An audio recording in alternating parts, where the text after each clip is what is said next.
had three speakers, as most of you know by now. Mr. Sitaram Yechuri, comrade, joined from the CPM, and then after that, we had two other speakers, and in spite of the fact that there was some technical issues, everything went off well. Tista spoke for about 40-45 minutes, and then we had Professor Ashish Nandi joining us. For those who were not there yesterday, let me just recapitulate a couple of things which I said yesterday. And one was that the last meeting of the larger group that we had was on August 30. And at that time, we were deliberating as to what should be the name for the group. And there was overwhelming kind of a response from people for one particular nomenclature, and that was that people felt that we should call our group as the South Forum. And that is something we all agreed that we will accede to that tremendous response which was there. And people felt that we should call ourselves the South Forum. Now, a couple of things as a kind of caveat. One is that South Forum is not associated directly or indirectly with any political party. And secondly, there's no funding from any political party which is there. But this whole idea of the South Forum goes back about 2 years when Professor Ganesh Devi, myself, and some people from Maharashtra, Karnataka, and Goa, we met for the first time in Dharwar, and that was in January 2019. Mr. Rajmohan Gandhi joined us at that time, and subsequent to that, myself, Professor Ganesh Devi, and Dr. Damodar Mauzo, we met on the sidelines at the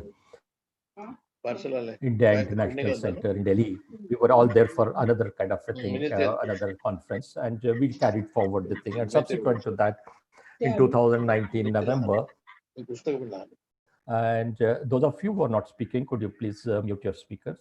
Thank you. And then November 2019, we had a meeting in Chennai. So that is a kind of a genesis to what all happened. And then subsequent to the first meeting that we had, we decided that besides Goa, Maharashtra, and Karnataka, we would like to have people from Tamil Nadu, Telangana, Andhra, and Kerala also joining us. And that's where we are now.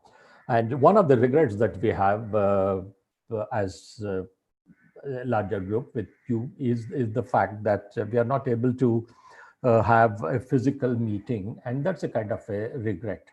It would have been fantastic if we had met physically, but due to the constraints of COVID, we can't do that. But as I promised yesterday, let me reiterate the fact that as long as things become, as soon as things become safer, let's strive for a physical meeting where people can spend time during breakfast, lunch with the other participants, and they can go for a stroll and discuss quite a few things with them.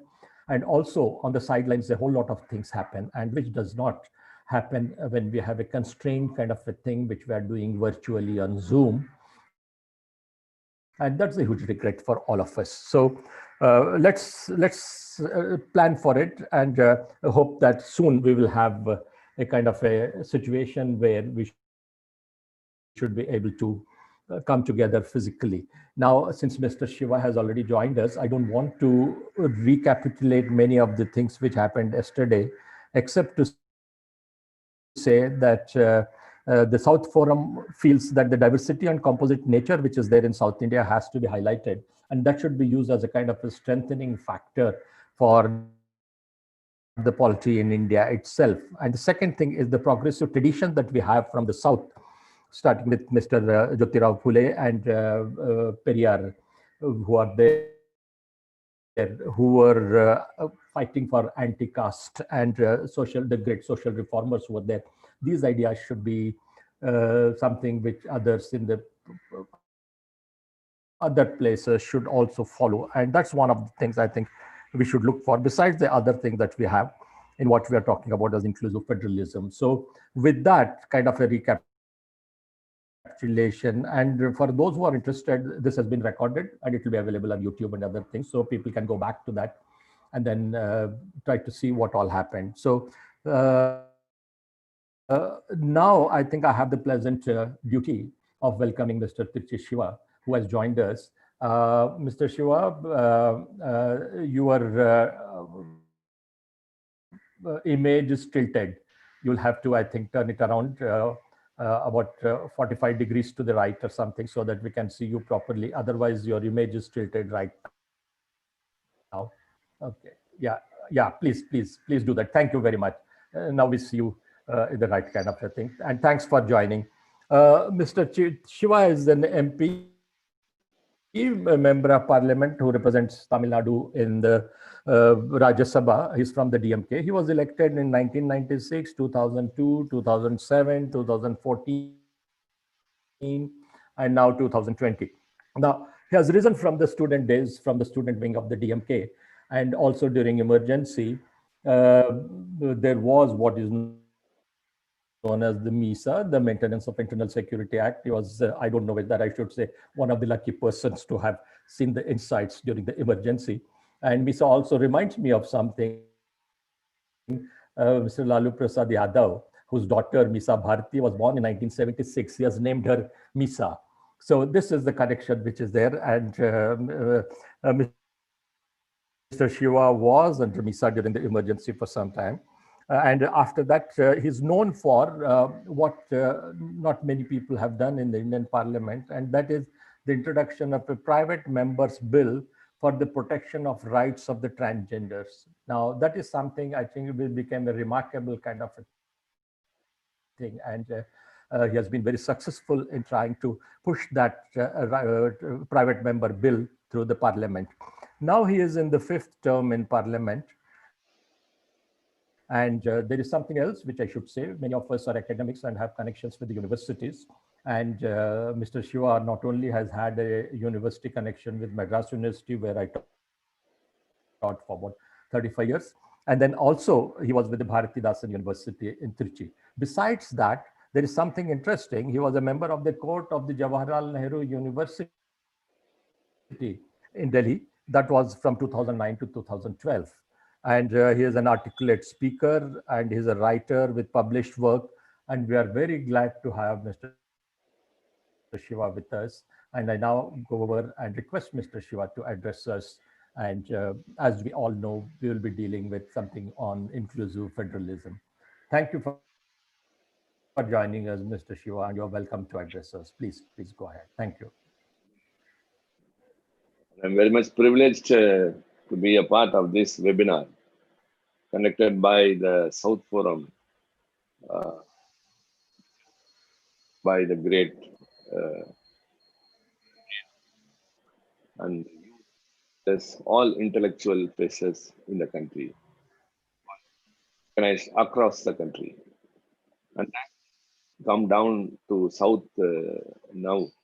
I think the purpose that we have to achieve will be done. Mention at the outset itself that my party DMK's president, Mr. M.K. Stalin, who actually intended to participate in this webinar, due to preoccupation, he could not participate.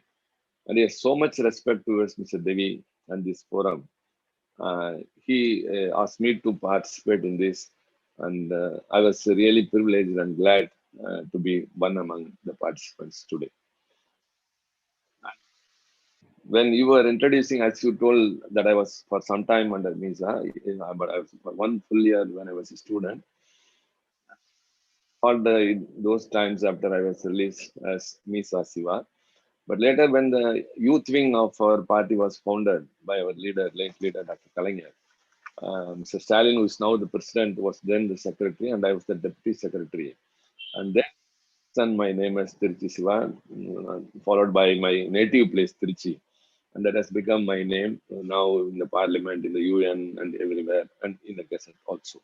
So this is a small introduction I would like to say. And when I came to know about the functioning of the South Forum and the remarkable works that Mr. Devi has done, and you people have all joined with him, it's really appreciable. And you have chosen the need of the hour. That is especially that the diverse cultures in the country, especially with regard to South, have to be recognized. And for that, the federalism has to be upheld in the real sense, what it should be. So I'm very much proud to present before you some of my views. And belonging as a member of the DMK party, which holds the state autonomy very close to its heart, one of the major principles which we want to achieve. On Indian federalism today must be supplemented with what our model of federalism was intended to be. Had a slew of challenges facing it. It is through the creation of diversity, democracy, and development that we evolved a federal structure to serve the needs of a newly independent nation. In a country with varied needs, the tailor-made federal model ensures inclusivity of groups across the political and ideological spectrum. Upon the immediate need for such decentralization, it is imperative to think about how identity functions for an average Indian citizen. For us, our state identity is closely associated with the state culture and language. Thus, being a Tamilian, a Maharashtrian, a Punjabi, or a Gujarati is as important to an individual's identity as being an Indian. In a country like India, the federal structure is integral to the protection of state diversity. It reaffirms the faith of the citizens in state governments and their understanding of state level issues. For India, federalism is not just division of powers. I would like to emphasize it is about ensuring representation of its vast diversity. Next, the sharing of administrative powers between two polities, the central and state governments. Furthermore, it also enlists the various areas which fall under the purview of these governments through the state, central, and the concurrent list. In The conditions and boundaries of federalism have also been tested by the experience of India as a democratic nation. Thus, many governments, parties, and often coalitions have tried their hands and attempting to maintain this delicate balance of power.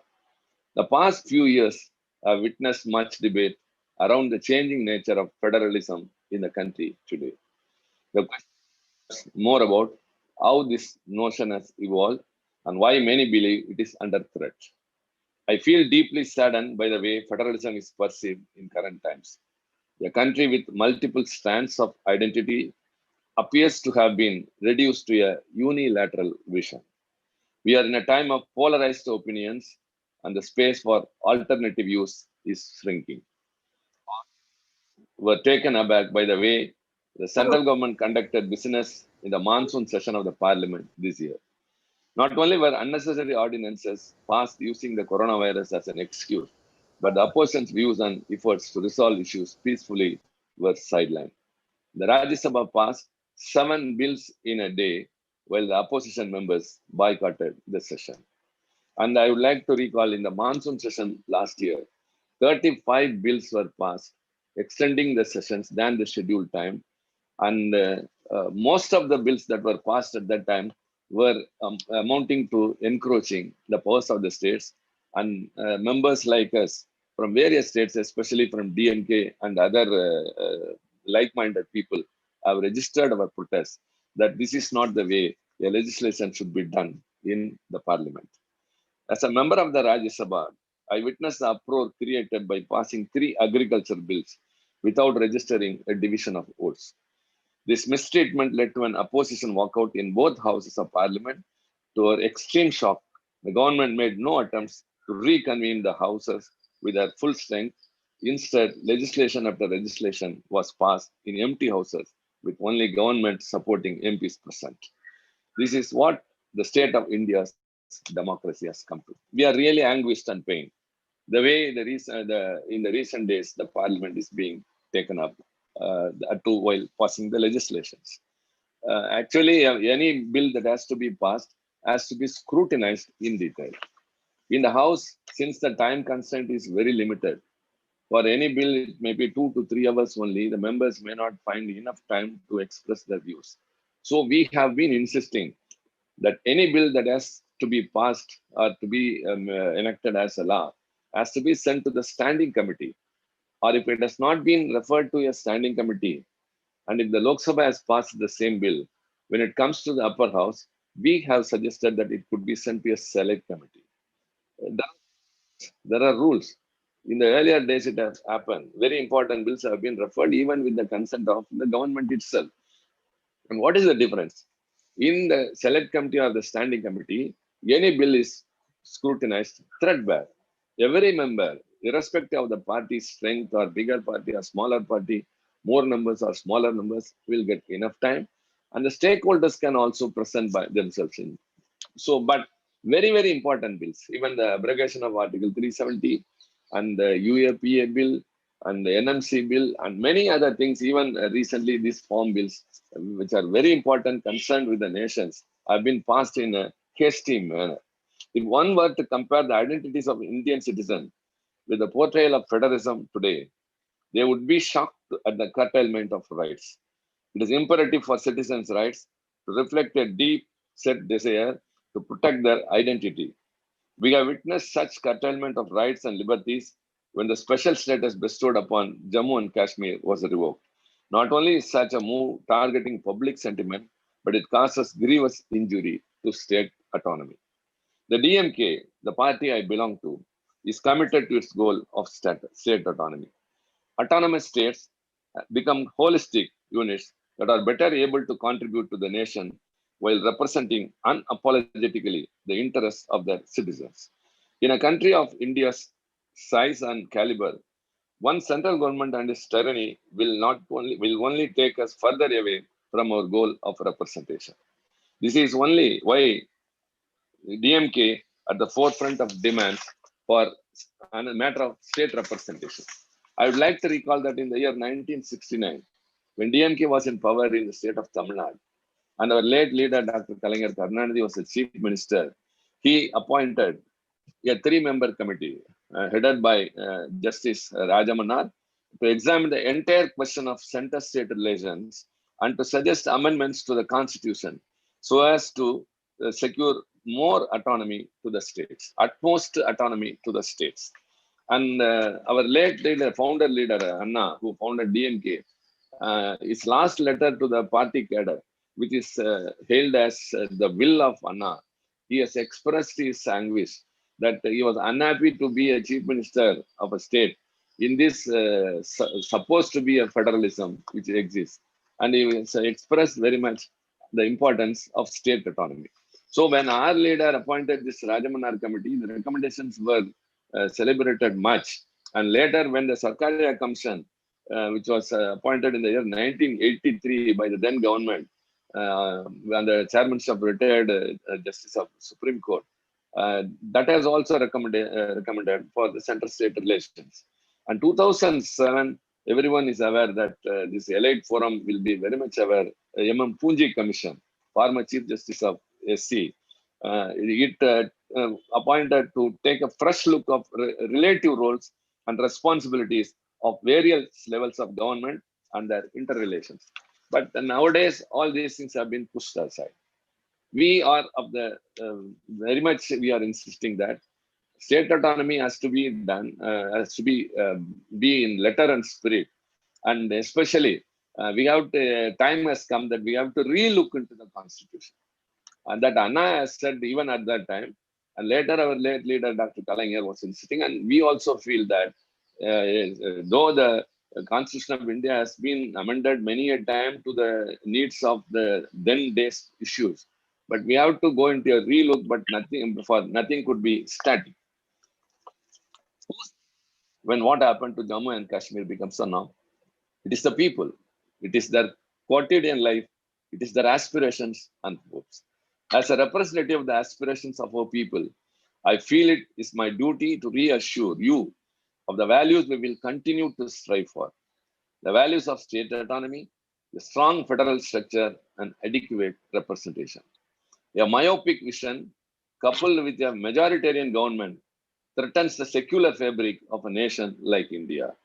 It questions the efforts of those who strive to bring religious and cultural peace. But what injures our values the most is the distress it sows in our people against one another. We are a people of multiple beliefs. This is why a distribution of powers between the central and state governments ensures steady communication. But what happens when the principle meant to usher in inclusivity becomes a loophole for exclusion? The The presence of the NDA in the center now and in many states has led to a monotonous exchange of views and powers between the center and states. Therefore, it is not uncommon to see states with alternative views being sidelined simply due to a majority. This has adverse effects on the autonomy state governments are granted, and the overlaps can prove to be fatal to the democratic exercise. The most recent example are the radical agriculture laws passed in the monsoon session of Parliament. While the draconian manner in which these laws were passed is another debate, we must scrutinize what these laws mean. Agriculture is listed in the state list, while the concurrent list allows the central government to make laws on certain aspects of agriculture. Interestingly, in the creation of the rights of the state governments, agriculture is deeply personal to states due to the way the Indian economy is structured and also the way that agriculture is regulated through the state government. An intrinsically state subject demands scrutiny from stakeholders. The government bypassed this, and this has become a point of contention. Even with regard to the NEET examination, which Tamil Nadu is totally against, and we have been fighting for years together. And even the Legislative Assembly has passed unanimously two bills and was sent to the center since it comes under the concurrent list. Education, which was in the state list, was taken to the concurrent list during emergency, and because of that, this law has to be assented by the given by assent by the president. It went there, but since the health ministry and the home ministry didn't recommend, the president has not signed it. So unanimous legislation or a decision which communities are alienated from the democratic process. See, democracy is not only the rule of majority, it has to protect the minorities. Minorities means everywhere, not only religion, not only caste, not only gender, everything. All minorities have to be protected is the basic principle majority government should observe. But it is on the contrary in practice. Recent occurrences have the potential to change the way federalism and the powers of the central government are viewed vis-a-vis state governments. It is therefore imperative that we stop and take account of what this could translate into the future. It is time to stop and re-evaluate. Most importantly, it is time to assert our federal beliefs and the faith we have in state governments and their capabilities. I'm really glad we were of the view that only a few states or few political parties are voicing for it. But now it has gone across the country, and especially this South Forum, initiated by people, and you are spearheading a lot about the linguistic achievements, what you have done. How many? When I read about the 100 and others, the language about 108 and 109, Devi's great work has revealed that 1,600 and odd languages were in this country, and now it's only 108 and listed, and all others are listed in one category, all others. This is how it is being treated. India is a rich country of vast culture, varied cultures. We are diversified. Our culture is rich. Everyone has got a language of their own, culture of their own, and everything when it is differs. We have found a very big responsibility of upholding the unity in diversity. And if we have to uphold the unity and diversity to be in practice, it is foremost that we have to protect the federalism, which is the fundamental feature of our constitution. Our forefathers, who drafted the constitution in the Constituent Assembly, the great debate that has happened reveals how meticulously they have concentrated in drafting and enacting, adopting every article in that. And in that, the core thread of India to unite all people, because we are a composite culture, we are diverse in nature, we are different in everything, but at the same time, we live united. So that one thread that binds all those who are diversified in this country is only federalism. That's why I said at the very beginning, federalism does not mean only division of powers. It is ensuring the representation of varied diversities in the country. The South Forum, your initiation, I think will take it on the right path. And the day will come when true federalism will be implemented and be in practice in our country. And this voice of DMK. And DMK is always in the forefront. And our present leader, Dr. MK Stalin, who treads on the path of Periyar, Anna, and Kalaignar. Thanks when you, in your introductory speech, you mentioned about, along with Pule, our Periyar. Because of Periyar, social justice was established. And even now, Tamil Nadu hails in many things in the forefront because social justice has been implemented. Our founding party, the Justice Party, when was in power, has enacted very, very revolutionary laws, which paved the way that, which gave education and employment to those who have been sidelined for centuries. And we follow the same thread. And whenever DMK is in power, we have concentrated more on social justice. We have insisted upon state autonomy. We always are for good relationship. At the same time, we have never hesitated to raise voice for our rights. We have been very strong in that. We have never compromised. That's why during emergency, since we opposed emergency, though we were an ally with Congress at that time, 1971 election was won by both by Congress and DMK as an ally in Tamil Nadu. And Tamil Nadu has a very sweep of DMK was in power with 184 seats out of 234, a vast majority which has not been happened in the past. But at the same time, though we were in ally, when emergency was proclaimed, DMK opposed it very vehemently. And it was the first ever thing that happened. Gujarat was another, it was a very small government, but Kalaignar was very, very vehement in that. He passed resolutions. He declared very much that revoke emergency, restore democracy, and release the political prisoners. These resolutions were passed and sent. And till 1976 January, though emergency was proclaimed in the year 1975 June 25th, DMK was in power for 6 more months here. Though uh, we were to be in power till March or April, but our government was dismissed in January itself because we opposed democracy. Until then, those 6 months, democracy prevailed only in Tamil Nadu. And even Kalaignar wrote, Tamil Nadu is an island in India. Many North Indian leaders who were suffering at the hands of emergency sought asylum in Tamil Nadu and they were given asylum. They were protected. Public meetings were held. All the democratic rights were upheld. And whichever fundamental rights which have been forfeited because of the proclamation of emergency were restored in Tamil Nadu. So when our government was dismissed, we were least bothered. We said democracy is foremost. Power is secondary. We are in power only to uphold democracy, to uphold the tenets of the constitution, and so we are not bothered. We suffered under the time of emergency. A student at the age of 21, me like was for 1 full year when I was doing my second year MA. Our incumbent leader, Mr. Stalin, was in prison for 1 year. He was beaten or assaulted in the prison too. So we came across that. What I try to drive home is that DMK has never compromised in policies for the sake of power. It's one of the reasons. And so also when we were in alliance with BJP once at one point of time, whenever we were very much particular in evolving a common minimum program, which said that nothing, no particular personal agenda should be implemented making use of the government. So it was a general CMP, and we were very careful that BJP cannot impose or enforce whatever their agenda was. And we were very successful. Whenever the government tried to deviate, we strongly opposed it, not only outside, even in the parliament and even in the in-camera meetings of the NDA when we were a party to it.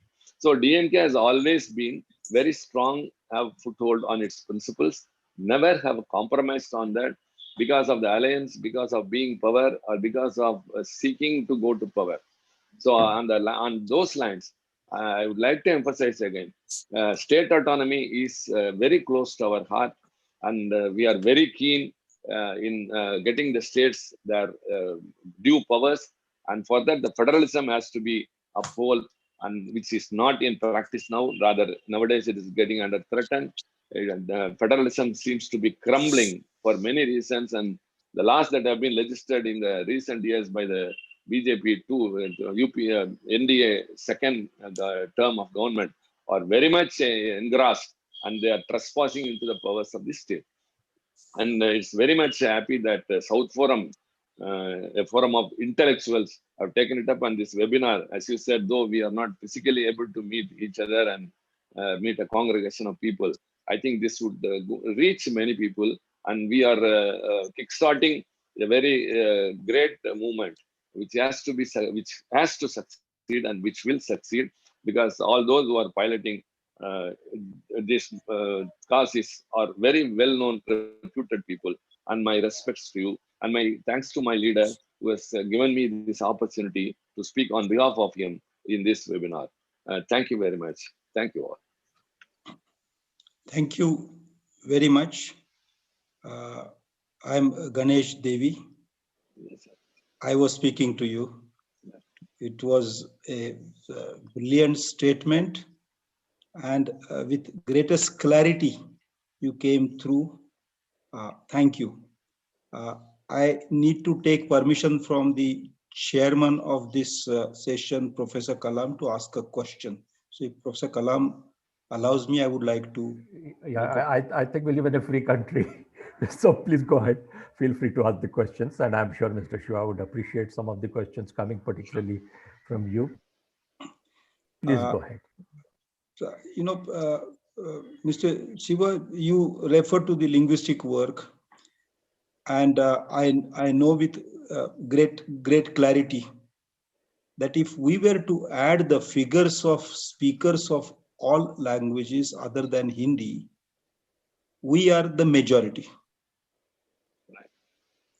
Uh, we are 65% Hindi, 35%.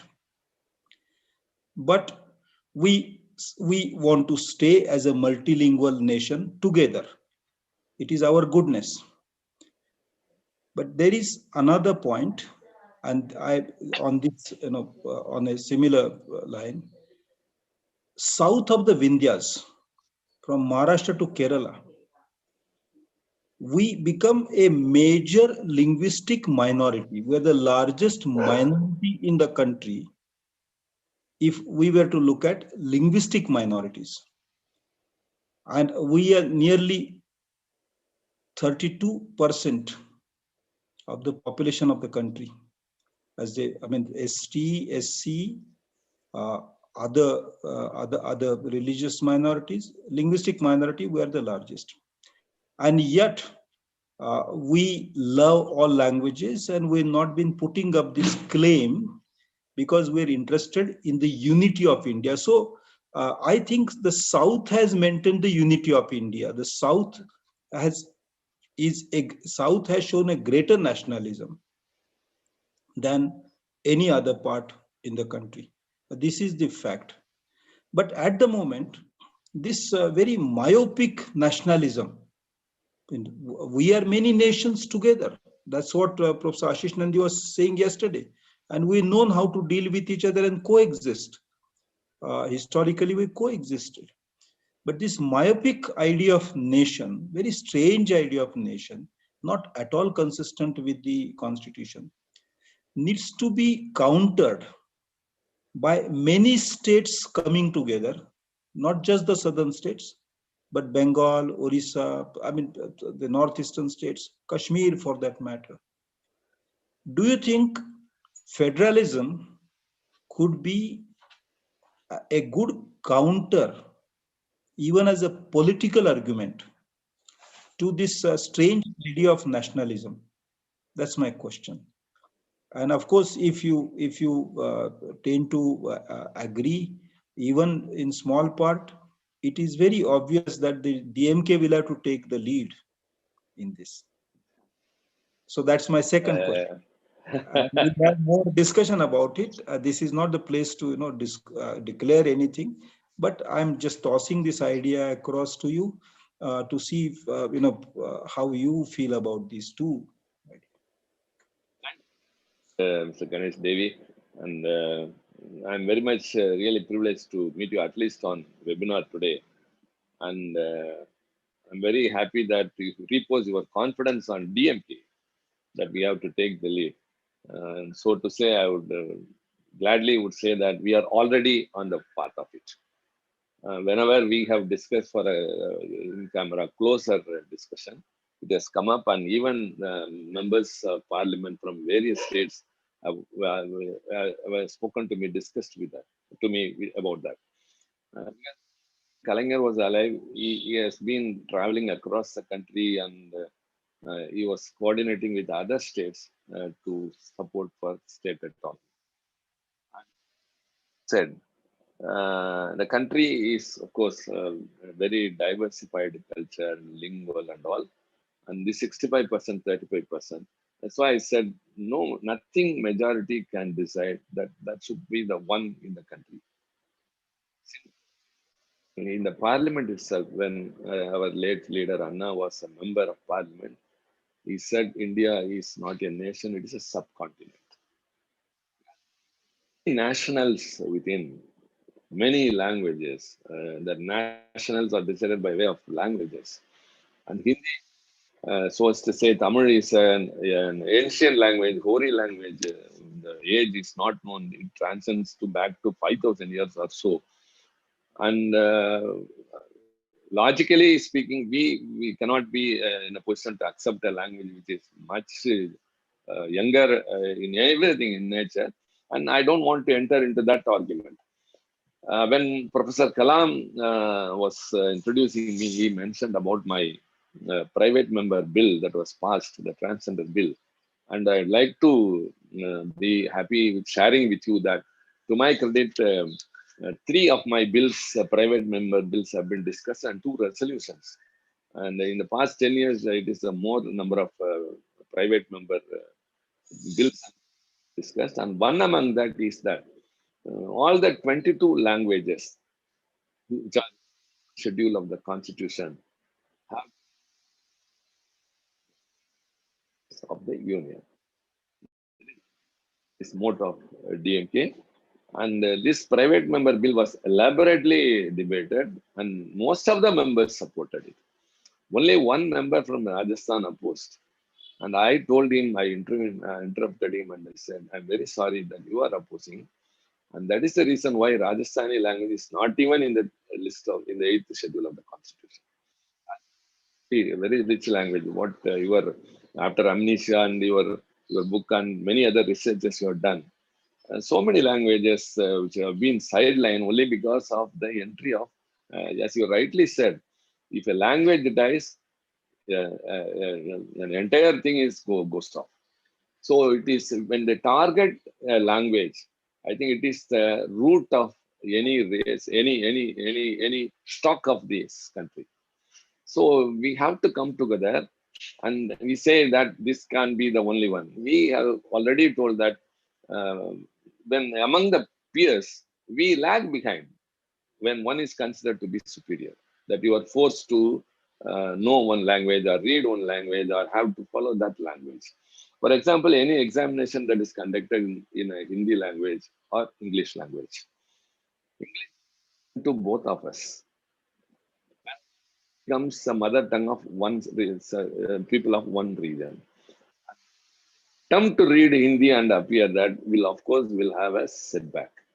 So we have been insisting that all languages in this country should be recognized as one with uniform on the uniform pedestal. Again, I would like to quote our Anna when he was told, as you rightly said, 35% is more like in democracy, how a party which secures minimum percentage of votes become the ruling party with more number of seats. And when all the oppositions are put together, it will be more than nearly two-thirds will come. And they said that Hindi is spoken by more percentage of people. Why don't they accept it as an official language, only official language? Anna said, if majority has to decide, only crow has to be the national bird of this country and not peacock.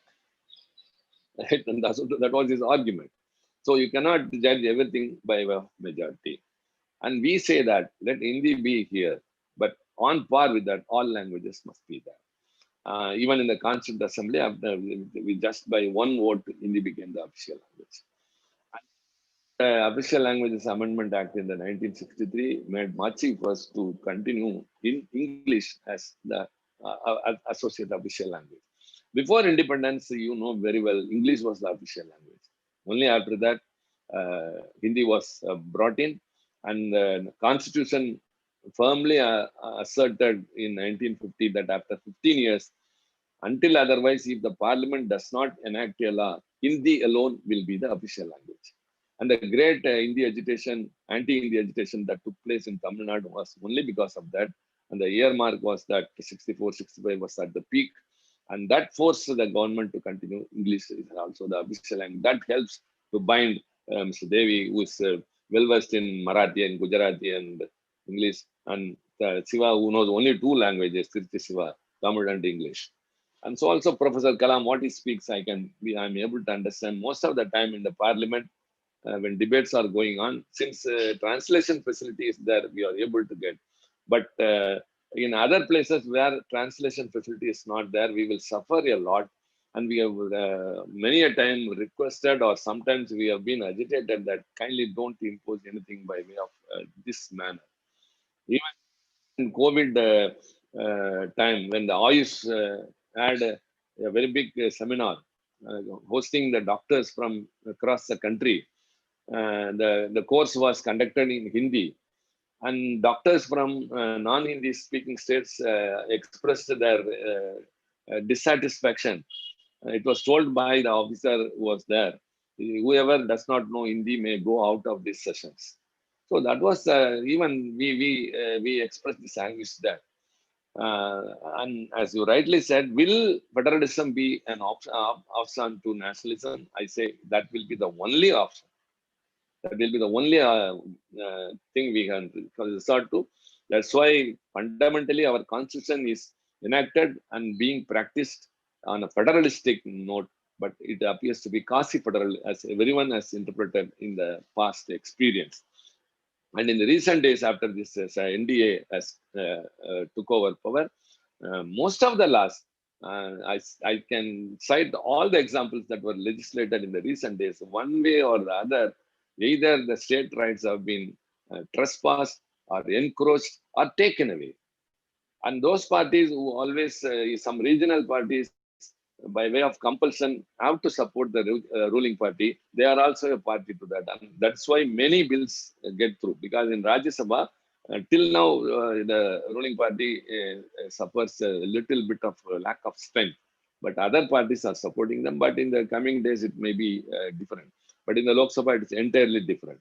But we are trying our best to raise our voice, to solvent or to make any amendments that could be made by to protect the state's rights.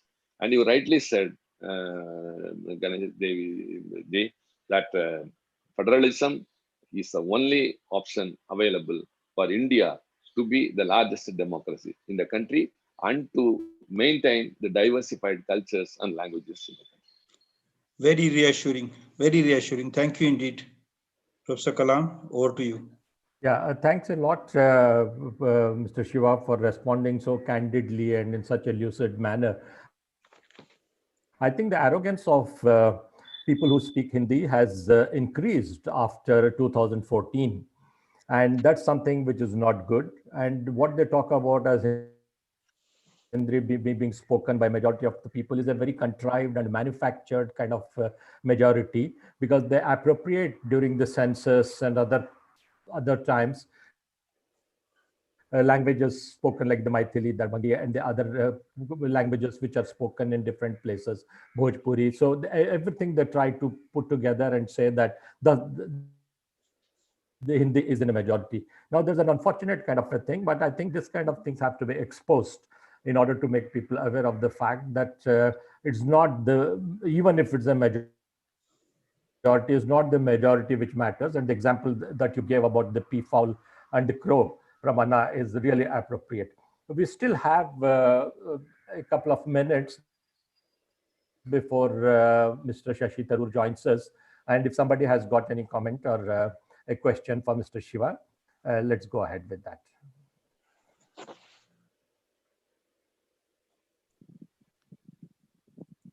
Yeah, Professor Kalam, may I ask? Yeah, please go ahead. Mr. Shiva, thank you so much, for being so forthright and candid in your expressing your party's position.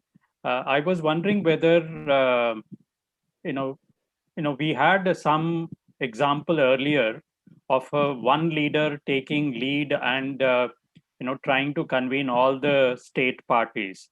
For example, N.T. Ramarao did it, for some time, and so, is there some kind of a move towards that?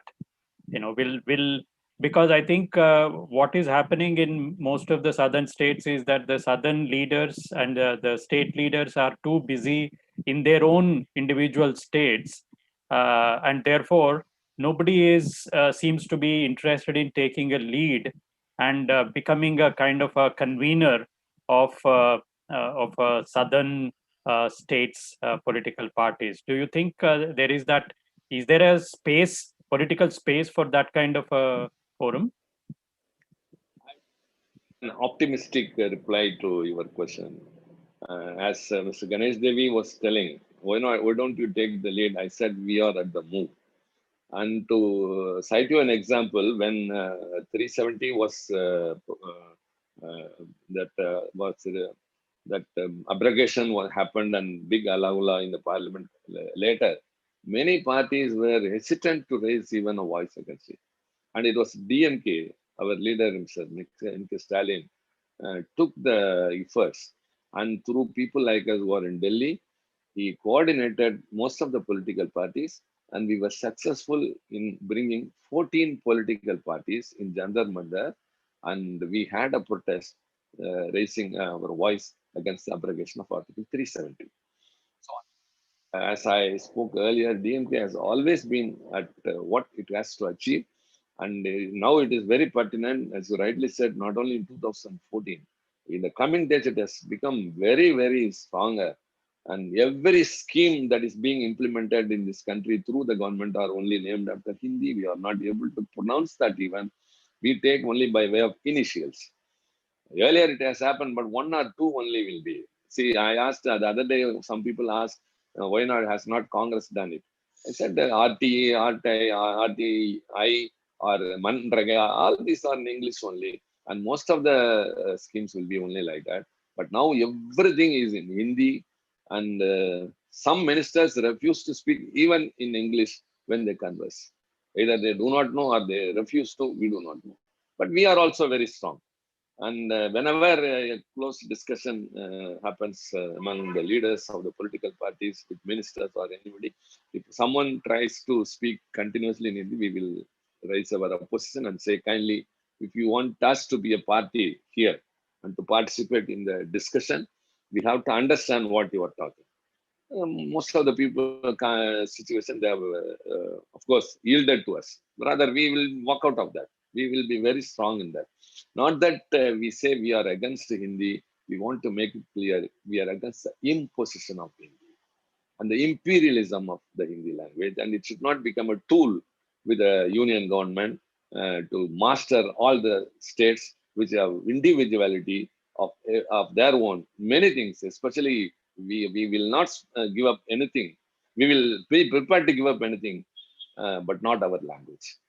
Even many of our party people have laid down their lives for the sake of Tamil, and this will be in future too. And I didn't get your name because you didn't tell, and I can. I'm Vijay Kumar from Hyderabad.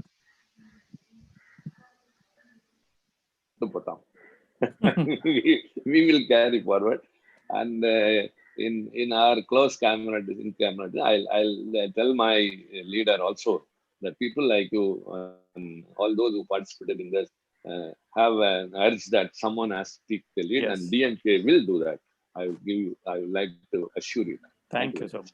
Thank you. Thank you, Mr. Shiva. I think Mr. Ketkar has a question. Mr. Ketkar, do you have a question? You want to go ahead? Please unmute your speaker. Please unmute your speaker. Yeah, unmute. No, you're still muted. Yeah, can you hear me now? Yeah, please go ahead. No, it is not just a question, because I am a member of Rajya Sabha along with Mr. Shiva, Yeah. and I know how he fights on these issues, and particularly language very recently when new education policy was announced, Mr. Shiva gave a very brilliant speech and tried to condemn and condemned actually to the way in Hindi was being imposed indirectly. But the point that I just want to mention is that this question is quite old. Almost at the time of independence, Pandit Nehru was once exclaiming that why even the Hindi? He said, why even the Hindi that is used on All India Radio, he cannot understand. Nehru said, I am a man from Hindi world, from Allahabad, but I cannot understand this Hindi because this Sanskritized Hindi, and I understand Urdu, I understand Hindi, I understand English, and this particular Hindi is an imposition on India, and that is not correct. Even Pandit Nehru said that because he knew that federalism can survive and succeed only if the linguistic independence, linguistic autonomy, linguistic identity of all the people is maintained and promoted. Because every language, as Mr. Ganesh Devi keeps on saying, has its own worldview, has its own identity, has its own personality. I think that was respected most prominently by Pandit Jawaharlal Nehru. And despite the struggles that he had to face in Andhra, in Maharashtra, he did not compromise on the multiplicity of language, on the federalism, and actual Indian identity as being diverse, and unity in diversity was his principle. Unfortunately, today, Nehru is considered as a villain by the current ruling party, and they do not understand the federalism that was systematically promoted, inculcated among the people. Mr. Shiva in Rajya Sabha, I know, I can vouch for it, he is fighting for that federalism which we started with at the time of independence. So I just wanted to make that comment that Thank you. Pandit Nehru was the initiator. Thank you, Mr. Ketkar. Yeah, And good to see thank you in this and, webinar. yeah, It is wonderful to and see thank you, two Mr. parties Shiva, for that are joining. And please stay on. admiring each other. We have Federalism. Dr. Kalam, thank you. Mr. Shiva, thank you. Dr. Ketkar, thank you very much. I'm very happy to welcome. Sorry, one minute. When I read that about the Chaudhary language when you published a newspaper and it was bought by the tribal people, and you were very much impressed by the money, the soiled currency, and by that way you realized how people are attached to the language and they were sparing the hard-earned money, and it was really a motivating information that I got when I was reading about your works that you have done. Just I wanted to mention about that, and I again want to say that it's a very good initiative you have taken, and this will lead to success. And DMK is always for these causes. Thank you. Thank you indeed. Very reassuring. Language makes us human. And thank you. I take this opportunity of welcoming Dr. Shashi Tharoor, who has joined us. Dr. Tharoor, who began life as a brilliant student, completed his PhD at the age of 22, unbelievable, has written close to 20 books, has been with the United Nations organization in a very high position, as all of you know, was minister in 2 ministries during the UPA time, has been MP several times now continuously since 2009. I know him primarily as a novelist and a writer. And I must say I admire his writing immensely, like all of you do. He's here with us. He has another program at 6:30. So he'll be with us exactly up to 6:15. And when I asked him if he would like to speak in a lecture format or he would prefer questions be asked to him, he's chosen the question mode, conversation. So if all of us can see Mr. Tharoor, I can ask my questions. Dr. Tharoor, welcome. Thank you. Very good to be with you, Professor Ganesh Devi, and to follow such distinguished speakers who are also friends and colleagues in Parliament. Thank you. Well, we've been having in the South Forum this discussion about the possibility of turning federalism as a competent counter for nationalism. And of course, federalism is not just 1D, 3D, but multidimensional thing, from the very concrete, beginning with territory, to very intangible, including ancestry. I mean, the question of in India's ancestry, 9,000, 12,000 years, is now brought into question by the present government. And do you think so all of us have agreed on the need for federalism last 2 days in these discussions.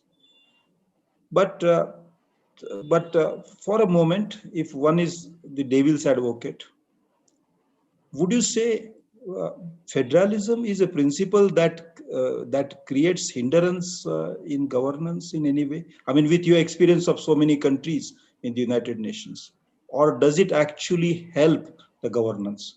Well, I think systems. Yes.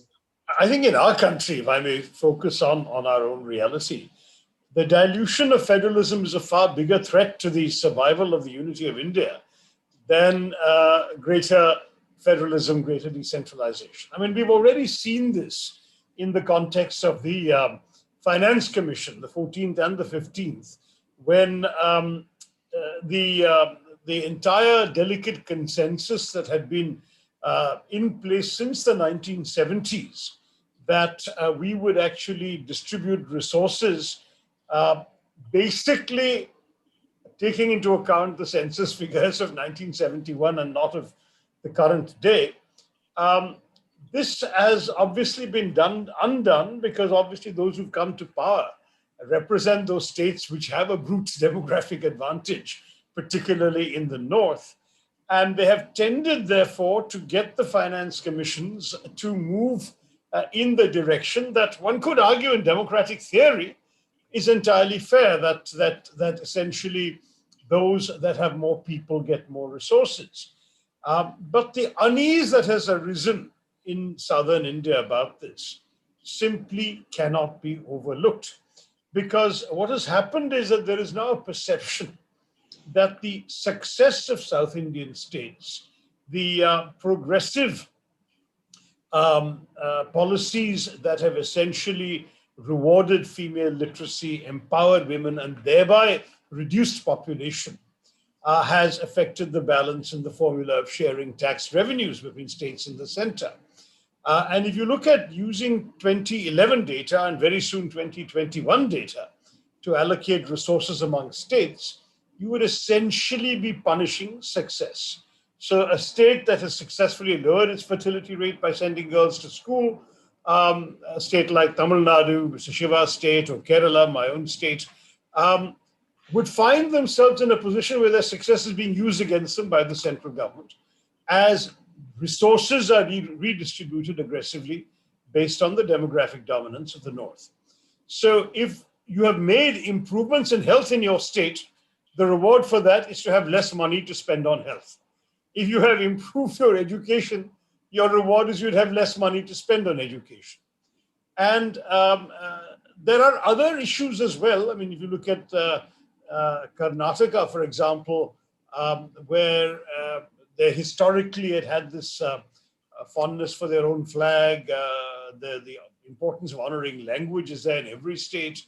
And when you marry that to the historic perception that the South has been subsidizing the North and increasingly going even more in that direction, that creates certain strains on federalism.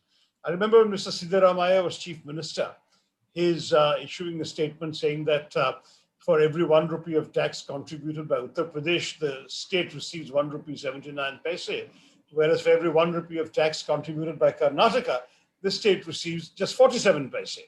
So where is the reward for development, said Siddaramaiah? How long can we keep incentivizing population growth? And this becomes a real issue because I mean, if you take a different example, Tamil Nadu state GDP last year was 15.9 lakh crores. Uttar Pradesh's last year was 14.8 lakh crores. But if you look at the total budget expenditure, Uttar Pradesh's is 36% higher than Tamil Nadu's, despite being a 7% smaller economy, because it gets more money from the center. So these are amongst the questions that are raised when we look at federalism. And how Yes. exactly, I'm sorry, Professor Devi. I think I've made the key point, but there are other points that we can get into as we keep talking. Yeah, I mean, the nature of the Constitution makes it obligatory on every activity in the country, whether it's the central government, state government, or in social life, in favor of the marginalized, the idea of justice. And so, if one state is subsidizing another state, and one can understand, and I don't think people grumble about it, so long as the prosperity of a state is not blocked by the center. But there is another aspect, and since you have been a ministry in the human resource, ministry, development ministry, education is in concurrent list. And when a education policy is announced, don't the states have a proper say in that? I mean, for example, this policy says that Sanatan, this ancient eternal, that's the translation in Sanskrit is Sanatan. Sanatan Dharma. Yes, obviously, Karnataka will have objection not just for subsidizing. Karnataka probably won't have that objection because Basveshwar has told people in Karnataka to be giving. But when it comes to education policy, the concurrent list is completely forgotten. So how would you look at the treatment of federalism there? That is, while there are constraints on unlimited federalism, but there must be a refined, balanced, properly nuanced federalism woven into every action of the states and the nation. So, right. It's first of all, let me address your question first, but then I'd like to go back to the presumption with which you started. On the question itself, I agree with you totally that, in fact, there has been a centralizing tendency on the part of this government. The national education policy was not discussed seriously enough with the states. So the government claims they did have meetings with some education ministers. I don't know the extent to which those meetings are considered adequate by the states. Certainly, they have not discussed the new draft with Parliament. The previous draft a year ago was shared with us, and we did get an opportunity to give our comments, but I'm not aware of any MP being consulted on the new draft, nor has it been presented to Parliament for discussion. So there's a real question about the central government riding roughshod over the federal policies when it comes to an item like education on the concurrent list. I might add that they have even ridden over something which is explicitly not in their authority by invoking, for example, a very little known provision of the National Disaster Management Act. Our Prime Minister essentially imposed a lockdown on all the states and gave them no choice, did not consult them, essentially instructed them to act, which was a complete negation of federalism. And it was only when the lockdown was causing negative consequences that the central government then decided to dump the entire responsibility on the states, citing federalism. Now, you cannot have an attitude to federalism that says, we recognize you're federal when it's a burden and a problem, but we think we are central when it comes to taking overriding decisions. That is what we have seen from this government, and that's a very serious issue. But let me go back to the starting of your proposition. You see, in a country like India, Professor Devi, whose diversity is held together by a sense of common belonging, but whose nationalism has to accommodate a range of states with divergent levels of development, giving is not the whole answer. I agree with you that it is natural that well-off states should subsidize poor states, no problem. But it is at the same time essential that in a country as diverse as India, that all feel that their common nationhood is a winning proposition. That in a country where regional, religious, linguistic tensions are never far from the surface, a position that seems to imply we have more people, so we will have more money and more power, does risk rupturing the fragile bonds that hold us all together. Because the success of southern states in lowering fertility is not only about tax rupees. There is a very big danger about the loss of political representation when the delimitation of Lok Sabha seats has to be undertaken in 2026. I'm sure that many of those listening in are aware that in the 42nd Amendment, there was a freeze for the apportionment of Lok Sabha seats, also according to the 71 census. And then when Mr. Vajpayee was Prime Minister, he wisely decided in 2001 to extend this arrangement for another 25 years in the 91st Amendment, which was unanimously adopted by all parties in both houses of Parliament, rather than risk opening this can of worms. But what we are seeing with the Finance Commission, yes, tax rupees are a factor, but undoubtedly it is the beginning of a decision by the government to undo that consensus from 71 and to say, well, we have more people, we will have more power. Now, if in 2026, when the 91st Amendment expires, the government of the day is still a government that believes in a Hindi, Hindustan, Hindutva agenda, you can be pretty sure that Lok Sabha seats will be reapportioned or at the very minimum be added to in a way that gives a lopsided majority to the Hindi-speaking states of the north. Now, you can understand the fear of economic and cultural hegemony already through language and taxes. But when you have political hegemony as well, then you are looking at a very major threat to those states that feel their voice will no longer count. If you end up in a position where, for example, Karnataka, Tamil Nadu, Kerala, Goa all lose seats, and I believe Andhra as well is slated to lose seats in such a reapportionment, if you go to the 21 census from the 71 census, and UP, Bihar, Jharkhand, etc., gain in seats, the result could be that essentially even the constitution could be amended, for example, to impose Hindi as the sole language of governance, irrespective of the southern states voting against it. Now, you can imagine what an extraordinary strain this kind of political dominance will place upon the unity of federal India. And this majoritarian triumphalism that I'm warning about, and it is a warning because it hasn't happened yet. It can only happen in 2026.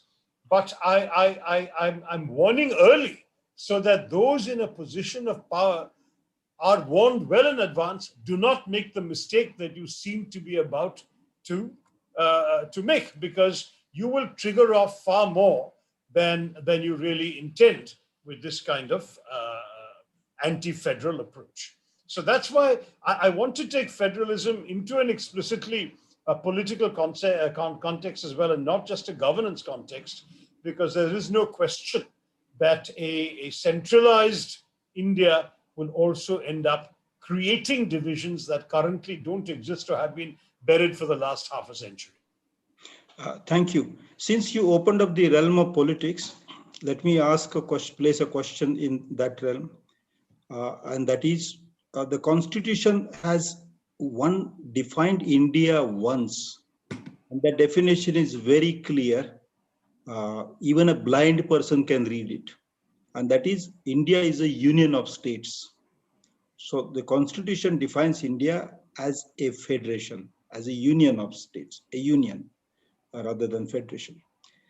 So when there is a clash between a centrist government and union of states, there has to be some referral system. The Constitution also provides that referral system. In terms of yesterday, I had mentioned the Election Commission or the Judiciary or the Finance Commission, or there would be many, I mean, the list would be long. But when those institutions collapse, would you say that the politics that is necessary to revive those institutions and also not allow this very fine balance between these, the center and the union, to be disrupted, a new kind of politics is necessary, in which, I propose not just the political parties, but also the non-party politics need to come together in order to revive the institutions which can perform the referral task, and B, in order to send a very strong signal to the center, which is trying to disrupt the very fine balance between the center and the union. Please. Yeah, I think you've raised a very valid point, except for one thing, Professor Devi, which is that though the Constitution calls India a union of states, the balance is still a bit skewed towards the center, because the center and central institutions, including Parliament, have the right to create new states.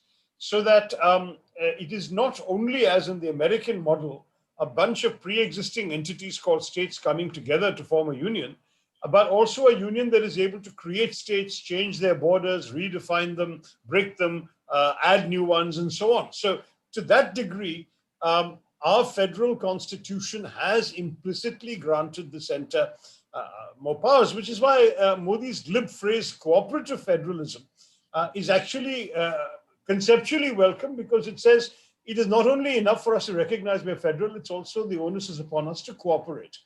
The difficulty is that masks a reality of over-centralization, which has become even more apparent during the last 6 years. I don't disagree with those political scientists who say that our system is actually quasi-federal, not fully federal, because of this element, and especially the right of the union to create states through acts of parliament and so on. But there is no question that as far as most states are concerned, they would like more federalism. The singularity of Indianness is always that it works in the plural. I've quoted once in Parliament the great Malayali poet Vallathol, who said, Bharatam ennu ketale abhimana pooridam avanam andarangam, Keralam ennu ketalo tilakkanam choira namukku nyerambagilil. There is, if one hears the name of India, one's heart must swell with pride. But if one hears the name of Kerala, the blood must throb in one's veins. And similarly, the Kannada poet Kuvempu actually composed a famous lyric in Kannada called Jaya Bharata Jananiya Tanujate, hailing Karnataka as the daughter of Bharata. So the idea that there is this larger nation of which the states are children is a notion that surrenders an acknowledgement that the union is bigger than the states, but at the same time, they want a more general and more genuine federalism. So when Karnataka under Siddaramaiah tried to argue for a larger portion of the taxes, this is not merely ungenerous, it is also that they are redressing the resource balance between the central government and the states. The states saying we should take on more responsibility for our own development, and in turn that the share of centrally sponsored schemes must go down. So for example, when you create a formula where some revenues from the more affluent states are used to finance central schemes in the poorer states, that is a very good, laudable objective, and no one is challenging the need in the interest of equity and fairness to do that.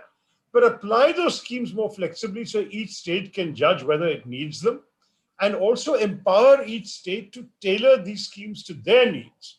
And that would free more funds to be allocated to the state's priorities rather than to the centers. Then the other area of federalism we have not talked about on the economic side is, for example, the making of the country's economic policies. Because while the union represents what it perceives as the collective good of India, it often overlooks the state's interests. So again, if I can go to the Karnataka example, they had a real problem with the import of cheap pepper from Vietnam through Sri Lanka in a free trade agreement, when a state like Karnataka, whose pepper farmers' livelihoods were seriously affected by this policy, were not consulted. So, for example, we have a GST council where all the finance ministers discuss the apportionment of GST. Could we not have a similar council to discuss trade policy and agrarian issues so the state governments have a better say or more of a say in making policies that affect the states, that affect their own farmers. Where the states have a greater say in policy making, you will have a more genuine federalism. I even would go beyond that to symbolism. In Karnataka, you may remember, had a big controversy about their demand for an official state flag, which they had approved in March 2018 and which was then vetoed by the center. But I don't see why in a federal country a state flag should be seen as constituting a de facto challenge to the Indian flag. Many other federal nations, including the US, have state flags and state symbols without their national governments feeling in the least threatened. And recognizing strong regional identities as a mark of a strong and confident state would actually make the center look better, because it's only a weak person or a weak leader who is reluctant to empower its subordinates. And it's only a weak union that will not empower its states. Think of the problems with Kashmir and Nagaland that you would diffuse if you allowed them to have a flag. Of course, you would have a flag code that says your state flag has to be smaller than and must fly below a national flag everywhere. They can accept that. I mean, that's what happens in the US, for example. But why just say, no, we will not allow it? We, the all-powerful union, will not let you to have a symbol of your own pride. I don't really understand the logic of this kind of anti-federalism that we're seeing from the central government. But I think part of the problem is the emphasis in the present government on an increasingly uniform idea of India, seeing nationalism as a monolith, whereas I have been a person who's argued for a series of, for Indian nationalism to be made up of a series of local patriotisms. That was the logic behind the 56 creation of linguistic states, that people have some pride and commitment in their own areas and loyalty to it, while subsuming that under the carapace of an Indian identity and overall pride in India. By going in the direction of actually imposing a top-down centralized nationalism, I fear the present government is actually creating more risk of tension and more risk of division than they are perhaps realizing. They're actually doing something which is counterproductive. Well, since you mentioned language, let me invite you to the area which you most like, and that's the realm of ideas. Thank you. This is with reference to the South. Yep. You mentioned Vallathol and Kuvempu, and there's of course Periyar and Narayan Guru and Phule and Ambedkar, and there's a string of progressive, compassionate thinkers. Of course, there are others. I mean, Gandhi from Gujarat and Tagore from Bengal. Giants. What do you think these states could do together to inject a little more compassion in India, a little more progressive outlook in India? I'm not thinking of the elections. I'm not thinking of parliaments and assemblies, but ideas normally begin nations, and bankruptcy of ideas end nations. I mean, you know that with reference to Mahabharata, which you studied, you're so fond of that. So please, can the South contribute at this moment in a very big way? A great idea from the South. What would, please? Well, I think the great idea of the South is the idea of diversity. When people like Tiruchi Shiva talk about Hindi and Tamil and so on, I mean, what they're really talking about is about enshrining our diversity. I think that the cultural argument that the South has been making for some time, Professor Devi, is that do not mistake a majority of, for example, Hindi speakers for the whole country, because the country includes people who don't speak Hindi. The country includes people who don't look like you, don't dress like you, don't eat like you, don't worship like you. And you should celebrate this and make this a virtue rather than seek to eradicate it. The other thing, and I'm going to just slightly contradict the general thrust of our discussion, which is more in favor of federalism and states' rights, by saying there is one area where I'm opposed to federalism too much, and that is in the question of internal migration. I am a huge fan of people moving between our states. I really want to see the creation of a truly diverse India in which that diversity will be replicated everywhere. In Kerala, for example, we have a large number, I believe the largest percentage of any state, of migrant laborers from other states who come to our place and who thrive.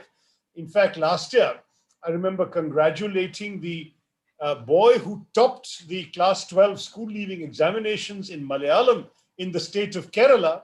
He was a Bihari boy, I think Muhammad Mohsin was his name, whose father had migrated from Bihar and set up a tea shop outside the train station in a small town in Malabar.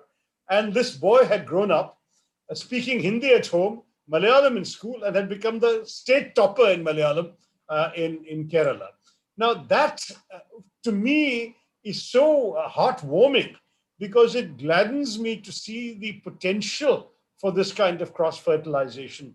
If our states can throw open their doors to people of other states, it will actually have the beneficial effect of not only enhancing understanding, of enhancing linguistic diversity and familiarity of languages, perhaps also improving and multiplying our gene pool as people also marry and settle down in different states. And people often forget that this used to happen in the past. I mean, there are various examples of families that have been in for centuries in different states other than those they've originated from. The Marwadis of Calcutta left Marwad in the 1700s, not last 50 years. Mr. Ajit Doval, our national security advisor, was telling me that his ancestors came from Kanyakumari to what is today Uttarakhand, perhaps 1,000 years ago. And ethnically, visibly, he looks like a South Indian. But he is, of course, from Uttarakhand. So we need to see a revival of that. What we are seeing, sadly, in our country today is more and more states threatening to reserve jobs for sons of the soil, more and more states trying to restrict even university admissions to students from their own state. And the one area where I would like to go against this kind of federalizing tendency is in actually privileging policies that permit Indians to move anywhere in India and to discover each other and share each other's experiences and lives in this way. I know that's a bit of a digression from your question, but let me offer that as one Southerner's idea.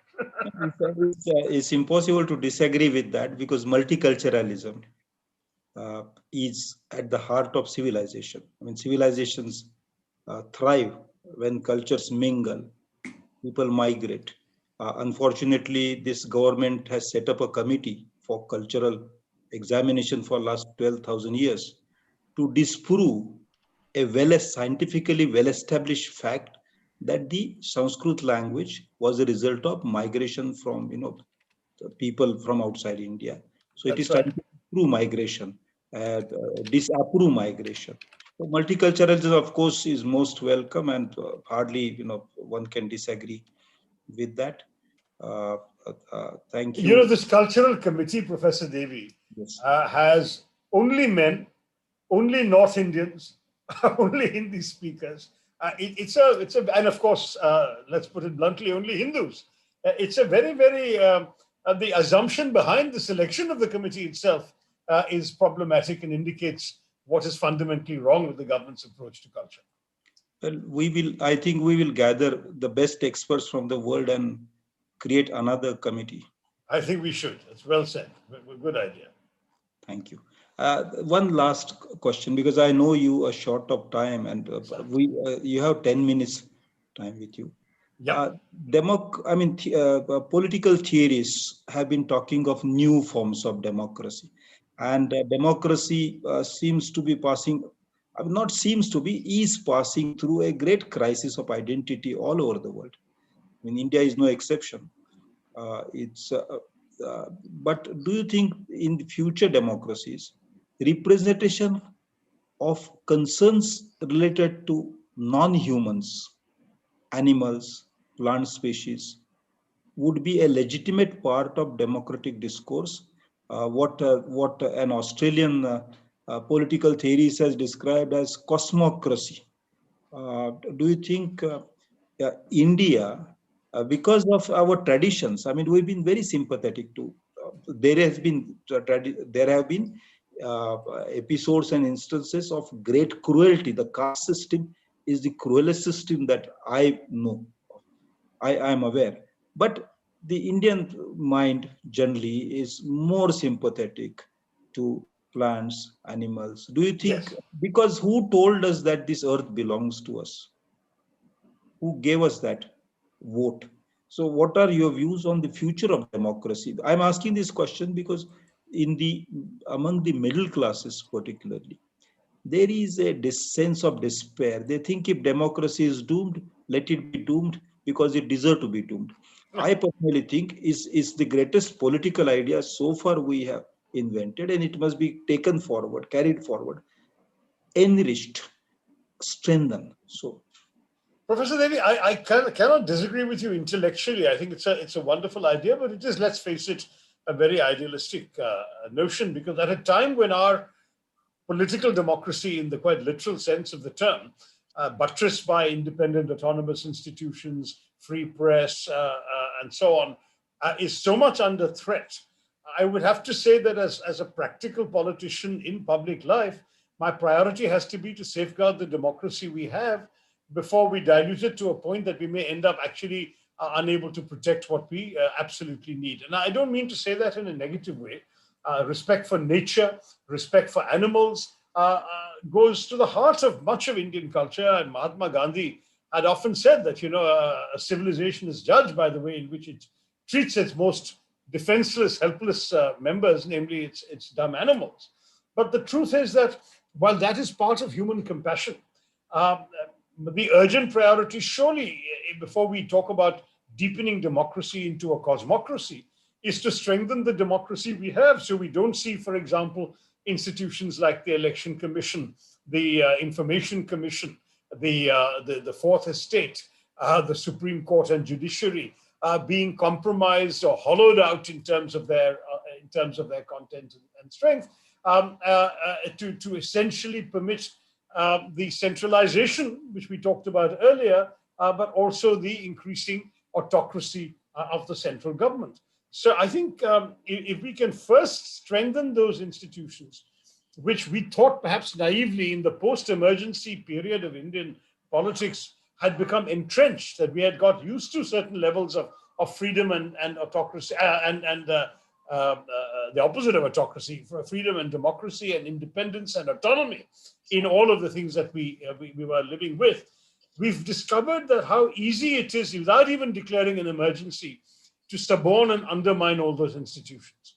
And therefore, it seems to me that our priority ought to be to shield and protect our existing democracy before we expand its notions. I can certainly accept your idea that our democracy, even if necessary by adding a sentence to the Constitution, should show respect for all life and for all of nature. Our Prime Minister, no less, a man whom we are critical of for his style of governance, has himself said that respect for nature is built into the Indian DNA and so on. We can take him at his word, and we can take that in. But let us not redefine democracy. Let us, I think, insist on doubling down on the existing definitions of democracy and make those work. thank you. I mean, towards that end, I think many parties and many peoples and many states will have to come together at the moment. Yes. And despite some obvious rough edges, the idea of federalism would be a great idea in the present context. Thank you very much. My colleague Vijay Kumar is listening to you from Hyderabad. He's a literature man. Professor Kalam from Chennai. Both of them will say a word to thank you for joining. Thank you so much, Professor Devi. Thank you. Dr. Vijay Kumar and then Professor Kalam. And of course, there are people from Wisconsin and from Goa and Bombay and all over there listening to you. Thank you, sir. Good luck to the South Forum. Thank you so much, Dr. Tharoor. And it's always a pleasure to listen to you, no matter what the topic is, whether it is Hinduism or whether it is cricket or whether it is the Southern Forum. It's wonderful to listen to you. Before I say, my sincere thanks to you for sparing your time, I just wanted, because when I was listening to you, the question that came to my mind was whether a national party like the Congress would encourage an idea like federalism. I would say yes, Vijay Kumarji, simply because Congress can truly take pride in the kind of federalism that it built up and presided over for the majority, the overwhelming majority of the first 7 decades of independence. It is never a federalism that threatened the unity of India, but it was a federalism that accommodated the aspirations of all. Never forget the extraordinary achievement, for example, of diffusing Tamil separatism. We forget that Anna Durai, when he was elected to the Rajya Sabha, actually his first speech was a demand for secession, saying we have nothing in common with the rest of you, why am I here? And for Congress to work to actually win him over, bring him back and embrace Tamil Nadu through all sorts of devices, including devices like the three-language formula and so on, was confirmation that Congress interpreted federalism in a way that safeguarded India's unity and its diversity at the same time. So that kind of federalism, I think Congress would be very proud to support. And certainly, I don't expect that this will be one more issue on which my party will have to disown me. I'm sure you are not going to write a letter to that effect. Thank you very much. And I just wanted to say I greatly admired your book on, what colonialism has done to India. Thank you so much. Thank you so much. Thank you. Actually, if I should have mentioned earlier, in just 10 days' time or 2 weeks' time, my new book will come out that touches on some of the issues we've discussed. It's called The Battle of Belonging, and it's a book on nationalism, on the theory, concept, practice, and evolution of nationalism, both worldwide and in India.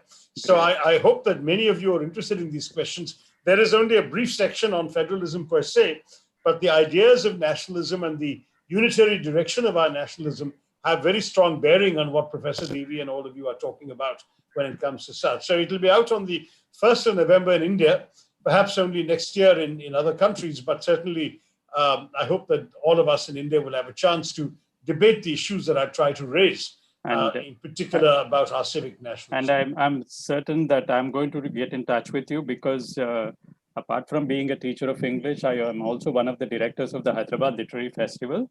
Okay. And, we would be, grateful if you can speak about that book at our forum. Thank you very much. Great pleasure. Thank you, Professor Vijay. Yeah. Good evening, Dr. Tharoor. This is Kalam from Chennai. I'm a social anthropologist.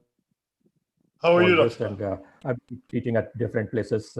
And one of my best experiences was being in Assam at the Central University in Tezpur and be party in a way to the citizenship and migration question which was there. And taking it forward, I think the idea that you are expressing in terms of the Bihari boy topping the Malayalam exam, and that's something which is very dear to me. And you pointed out as to how we have diversity, and Professor Ganesh Devi was talking about multiculturalism. I think what we lack is pluralism. Diversity is a given, multiculturalism is given, but where we have to work and go towards is the idea of pluralism, which does not happen. In a democracy, you expect that pluralism should come in, at least to some degree. And given the kind of things which have been happening from 2014 onwards, I think we are not going towards pluralism, but we are just happy with the fact that mouthing rhetorics like unity and diversity. But do we have unity in spite of diversity? I think that's where I think the whole idea of pluralism has to be taken. And I look forward to, sorry. At the risk of immodesty, I was going to say you will find that this is the very theme that I have discussed at considerable length in my book, The Battle of Belonging. So I hope you will enjoy. Yeah, how do I get an autographed copy of that? I think we'll have to get the publishers to oblige. I will do that. In a couple of weeks' time. Great. Yeah, Thank you I all look very forward much to that, and hope we meet sometime so that I get your signature on that. One of the probably literary festivals or something when things become safer for travel. And that's when we would like to have you, Dr. Ganesh Devi, myself, and the other organizers for the South Forum, for a physical meeting where we can spend time on the sidelines, besides this virtual thing where we can't even shake hands Yes, exactly. or hug each other. So we look forward to that, Dr. Tharoor, and it's been great interacting with you, and we look forward to more such meetings later. And I do hope your party will give a thought to some of the things that we have been expressing here and take it forward. Thanks a lot for joining us this evening. Thank you, Dr. Kalam. Thank you, Professor Devi. Thank you, Professor Vijay Kumar. I will leave you now, Jai. Thank you very much. Thank you. Thank you. Thank you indeed. I'll request Dr. Vijay Kumar to host Professor Shanta Sina. Vijay, please. Yes, sir. So Shanta Sina, if we can see her, it would be.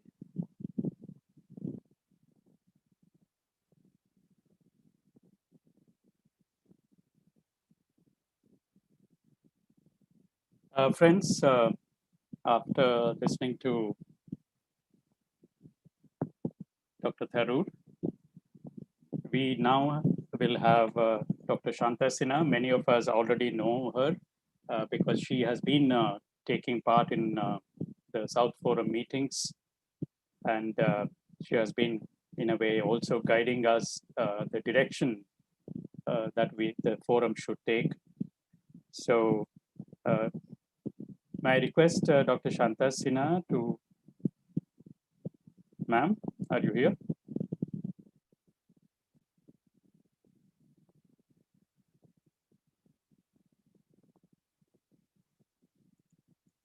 Yeah.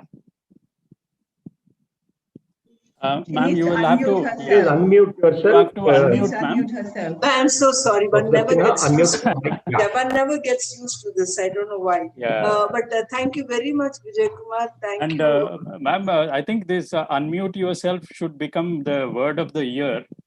And probably it should be our politics also. And also probably somebody will have to write an essay on can the participant unmute himself or herself, Surely.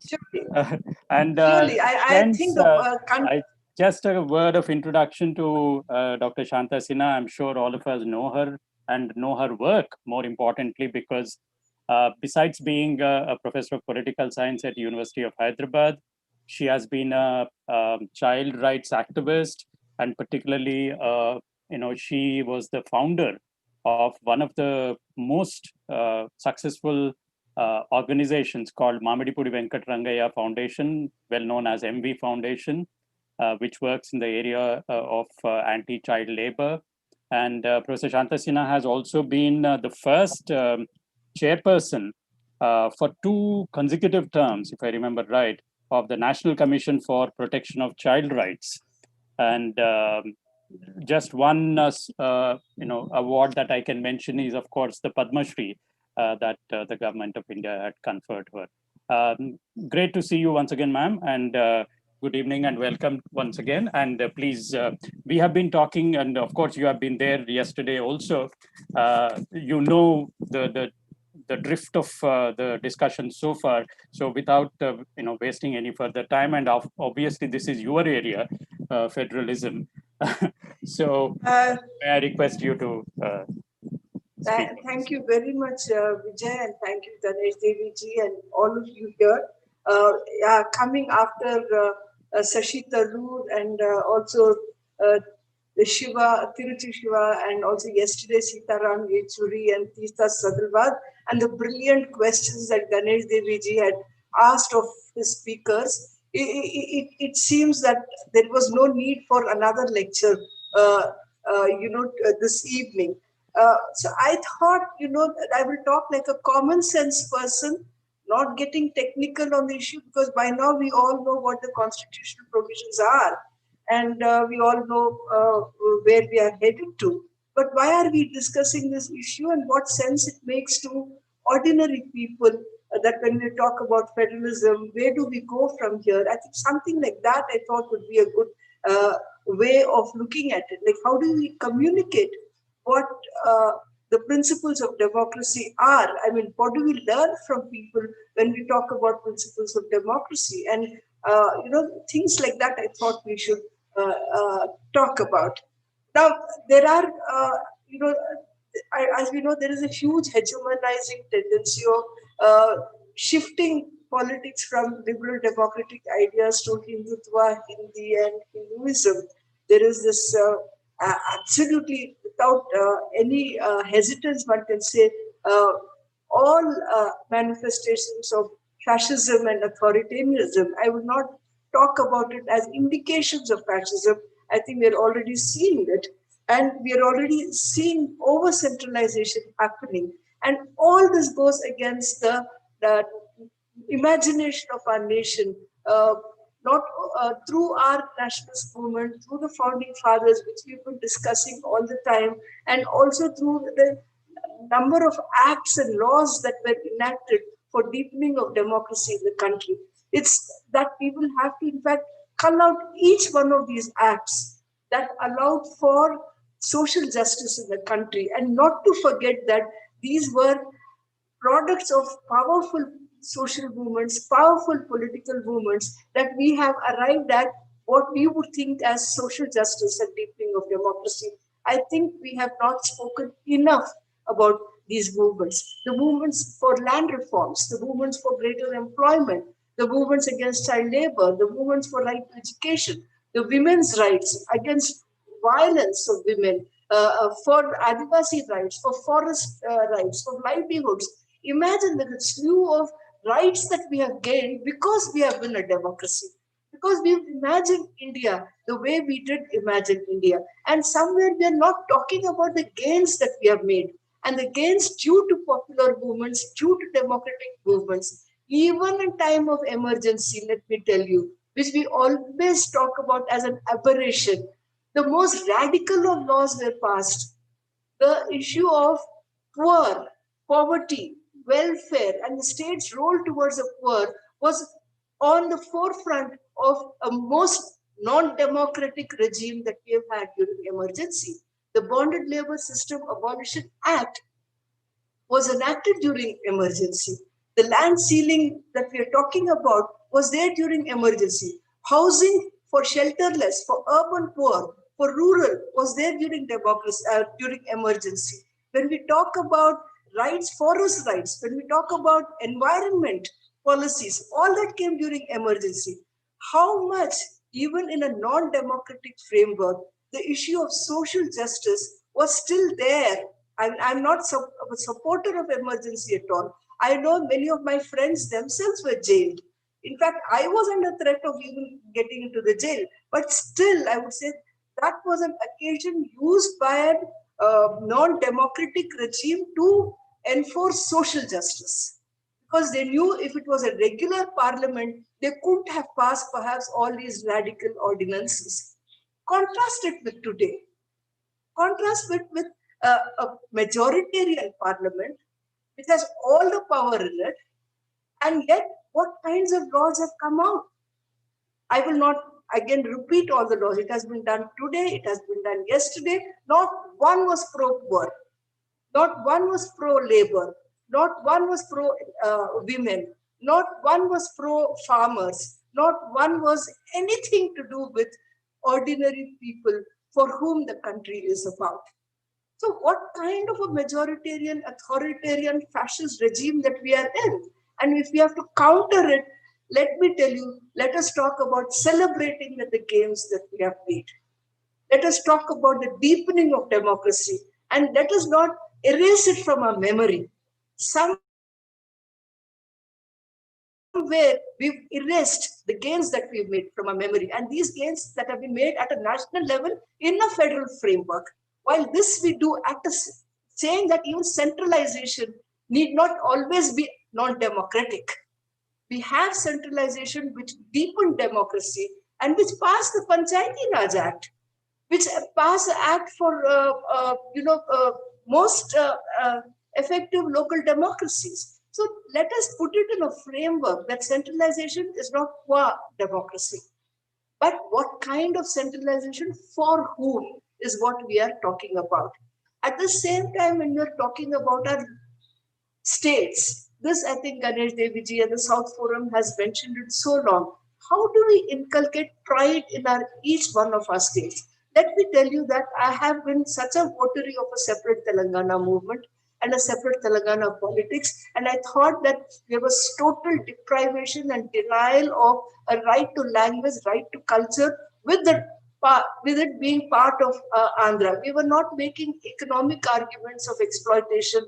I was not for these arguments. I was so much for a political argument that we needed our own state, closer to the people, speaking the language of the people, and invoking the great movements that Telangana had itself had for deepening of democracy. We had the movement of for land, the Telangana armed struggle. We had the very huge movements of the Communist Party of India for, again, land reforms. We had strong Dalit movements. So we thought that, and even the movement for tribals and their rights. So we thought that each state must become a cohesive unit where we take pride in what we have gained within the state and its own histories. And that is so, so very important. We remember our heroes, we remember our heroines, those who are big, those who are small, those who are little, but everywhere. And then we celebrate them. And that is how we take forward the imagination of India, that was an India that was democratic, that was for equality, that was for social justice, that was for secularism, for socialism. Socialism has become a bad word. But I think for socialism, I think we will have to really talk about this. Let us not fight shy of mentioning socialism. I think it's such an important value and we must discuss it. We must talk about it. Just as how we talk about democracy and deepening of democracy. So federal principle would really be respecting local histories, respecting deepening of democracy, respecting social justice, which all of you have been talking about. I'm not saying anything new. I'm not saying anything different. And also respecting all the national laws and acts that have come in support of local movements to make it a policy for the entire country. So in a way, we are talking about a federal government, a federal state, which Ganesh Devi had said so well, which is so compassionate and which is so full of love, which is so full of empathy, which is so full of wanting to embrace everyone. And that these moral issues are now becoming political issues.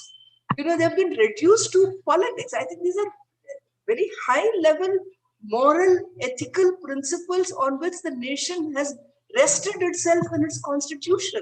And I think we will have to gain that space. And there are people sometimes who write dangerous articles saying that perhaps democracy was an aberration in India. And the norm is that we are actually feudal, we are backward, we are actually casteist. Let us not fall into the trap. What we are going through is an aberration.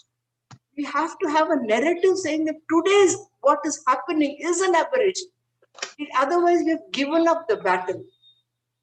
We are constantly saying the right wing has developed its narrative not now over the last some 70 years, 80 years. They built it slowly, they built it gradually, and they're here to stay. Certainly not.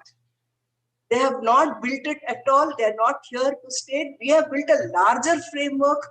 We have done it through our own nationalist movement, through Gandhi, through Nehru, through Patel, through local peasant movements, through our regional movements, through our linguistic movement. And let me tell you, Congress party also was a grand movement.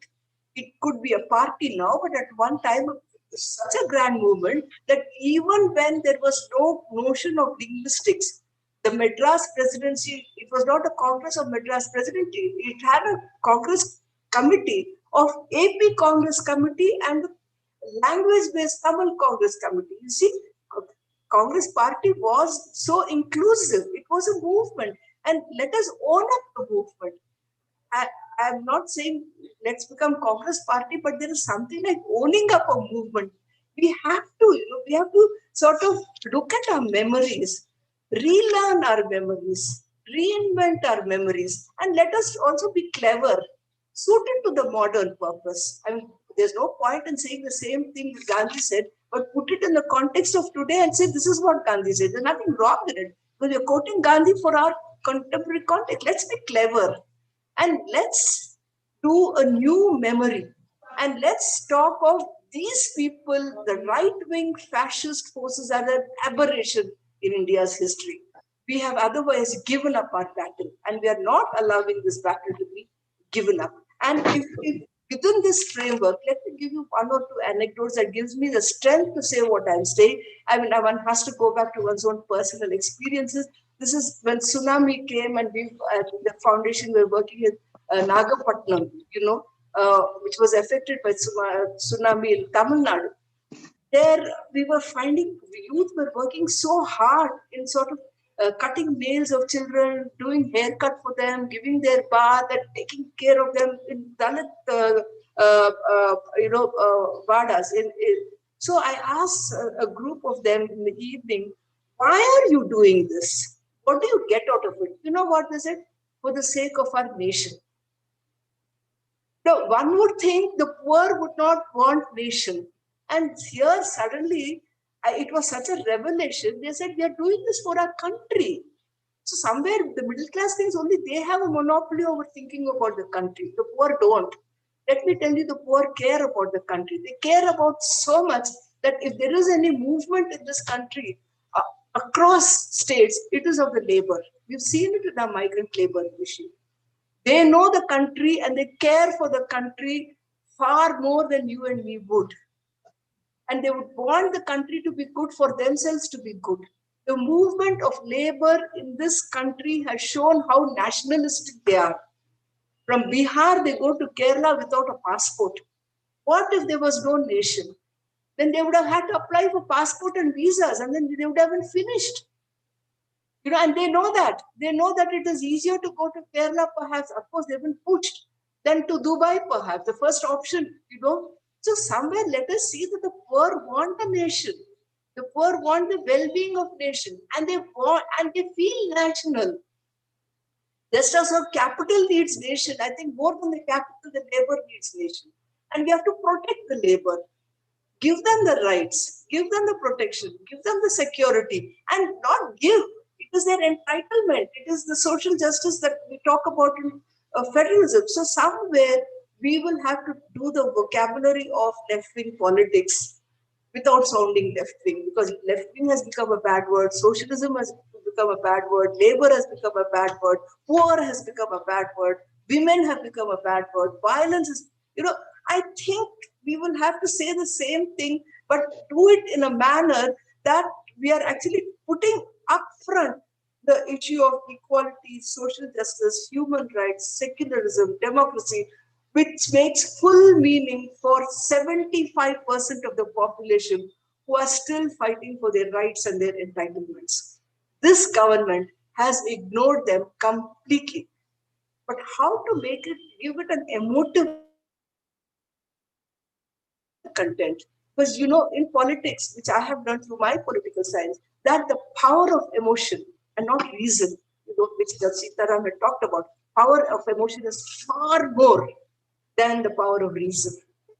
You can mobilize the entire country on an emotion. You can't mobilize the country. So what kind of an emotive content must we have about our politics? What is the niyat? What is the morality? What is the ethics?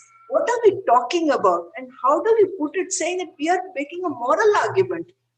We are not making right-wing, left-wing argument. We are talking about justice. I think justice is what we are talking about. Justice for all.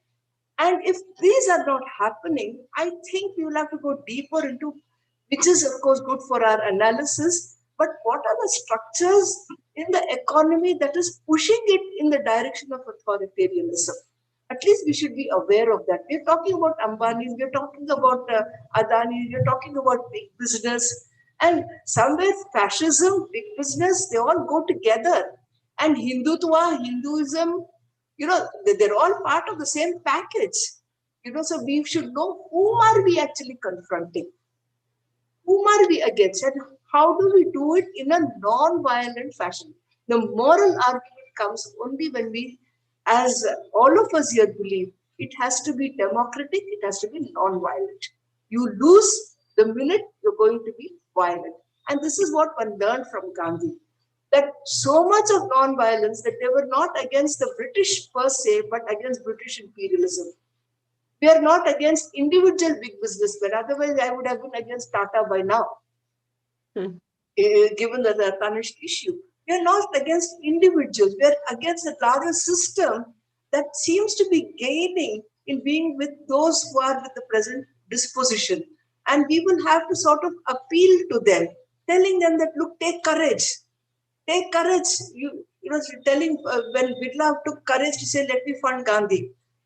I think we need to have big corporates to say, take courage, give funds to our South Forum. We will protect you much more than the people whom you think are going to protect you. Somewhere, non-violence, dialogue, discussion, appealing to all classes while staying with the poor is so, so important. It cannot be a class agenda alone. It has to be a national agenda, which is an all-class forum. But let us, as far as possible, be conscious to see that the leadership of this is with those who have never led groups or politics in the country before. We've had enough of people like you and me being leaders. I think we need space. We have to retire. We don't have to be. We need faces that are not the faces that we have. We need to have new set of leaderships who will come with new ideas, who we sort of learn from and say that it is their moral voice to which we support as soldiers and let them talk. It's not that we're allowing them to talk. We have to, even for those who are from the Dalit community, it cannot happen automatically. They have to fight to get their space. Let it make it easier for them to get the space that we have. I don't know, in this organization, in this group, on the screen, how many leaders we have identified who would sort of be this new voice, these new leaders, who will have stronger voice of social justice, who will tell us that education has to be free till you finish high school, not just high school, college, university, who will tell us nobody should be hungry because my mother was hungry, who will tell us that we should have work as a guarantee because my father is working without a guarantee of work. So we need voices from people from real experiences who will tell that, look, in this world, in this country, we have still not gained much. Join us in our movement, tell us what to do, and build alliances, and in fact, celebrate new leaders. And I think that is very, very important when we do. I'm taking up, I think it's time that I wind up. I must say that I have learned a lot. This, you wouldn't believe, I took some 20 pages note in our 2 days of lecture, and I thought it's very good. But I also wanted to talk to you about my experience with All Assam Bodo Students Union, with Ganesh Deviji knows very well, and how much they work for preserving their language and for universalization of education. You know, we have worked perhaps in every state in the country today. And there's only one thing I tell you. At no time did they tell us that we were outsiders. This goes to the question of reservation of jobs. You know, by then we arrived at a definition of an insider and outsider. An insider is one who cares for the people there, who cares for the rights of people there, who cares for right to education, right to food security, right to women's equality, and many other constitutional rights. So even if one was, even now we are working in Jamui in Bihar, we are regarded as insiders because we worked for the people there, you know, and for their rights. And if the people there don't work for their own rights, those are the outsiders. You don't have to be located, you have to be an insider ideologically.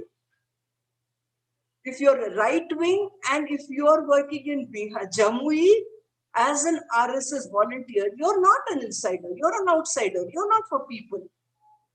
You are an insider if you're for constitutional values. I think let us look at the definition of who is an insider. That way, I think all of us are insiders. All of us are locals and all of us are nationalists. They're not two different things. They're all the same. But they're all the same, embedded in the same constitutional principles and values. I'm sorry I didn't speak about federalism, which you did for the last 2 days. But I would like to sort of just say thank you very much for this opportunity for a person working on children's rights to talk about democracy in India. Thanks a lot. Thank you, ma'am. You did, of course, talk about federalism because the very idea of caring for the marginalized and caring for the unvoiced is, of course, a federal idea. So obviously, you did speak about and what a stirring uh, talk, ma'am. Thank you so much, and Thank you. and of course, I'm sure you will be with us for a while, and Yeah, should I say South Forum Zindabad? Sure. Yeah. yeah. Thank you so much. And now, friends, yes, sir. Professor Devi, you wanted to say something? I was saying Zindabad, Zindabad. Yeah. Or shall we say it 3 times? Yeah. Thank you so much, ma'am. And now I think we are now open to a discussion, not necessarily question answer session, but a more open discussion about the South Forum and the last 2 days. So those of us who are here, please do tell us about what your reflections are, what your responses have been.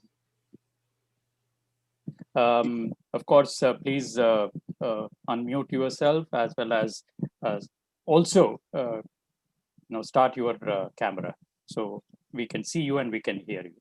If our friend from Goa, Damodar Mauzo, is still there, it will be good to hear from Goa. And if Rajendra Chenni from Karnataka is there, Professor Chenni would be. Hi, are you here? Okay, let me see if he's here.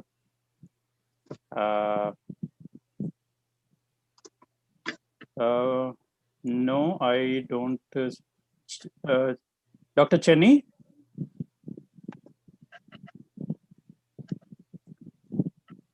Dr. Chenni seems to be here. But anyway, I think meanwhile, anybody who has something to say may please.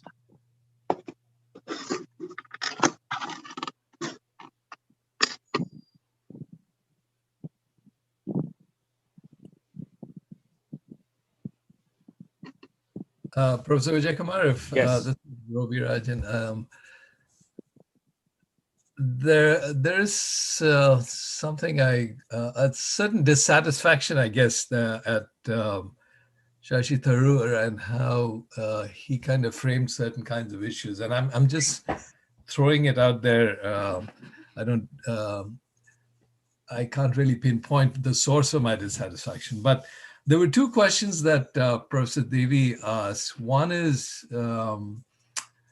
that this kind of proto-fascism and the drift towards it, we're seeing in all kinds of democratic or formerly democratic countries, right? So, in that sense, it's not unique to India that these democracy understood in this narrow political way, right? The executive, the legislature, the judiciary, and the fourth estate.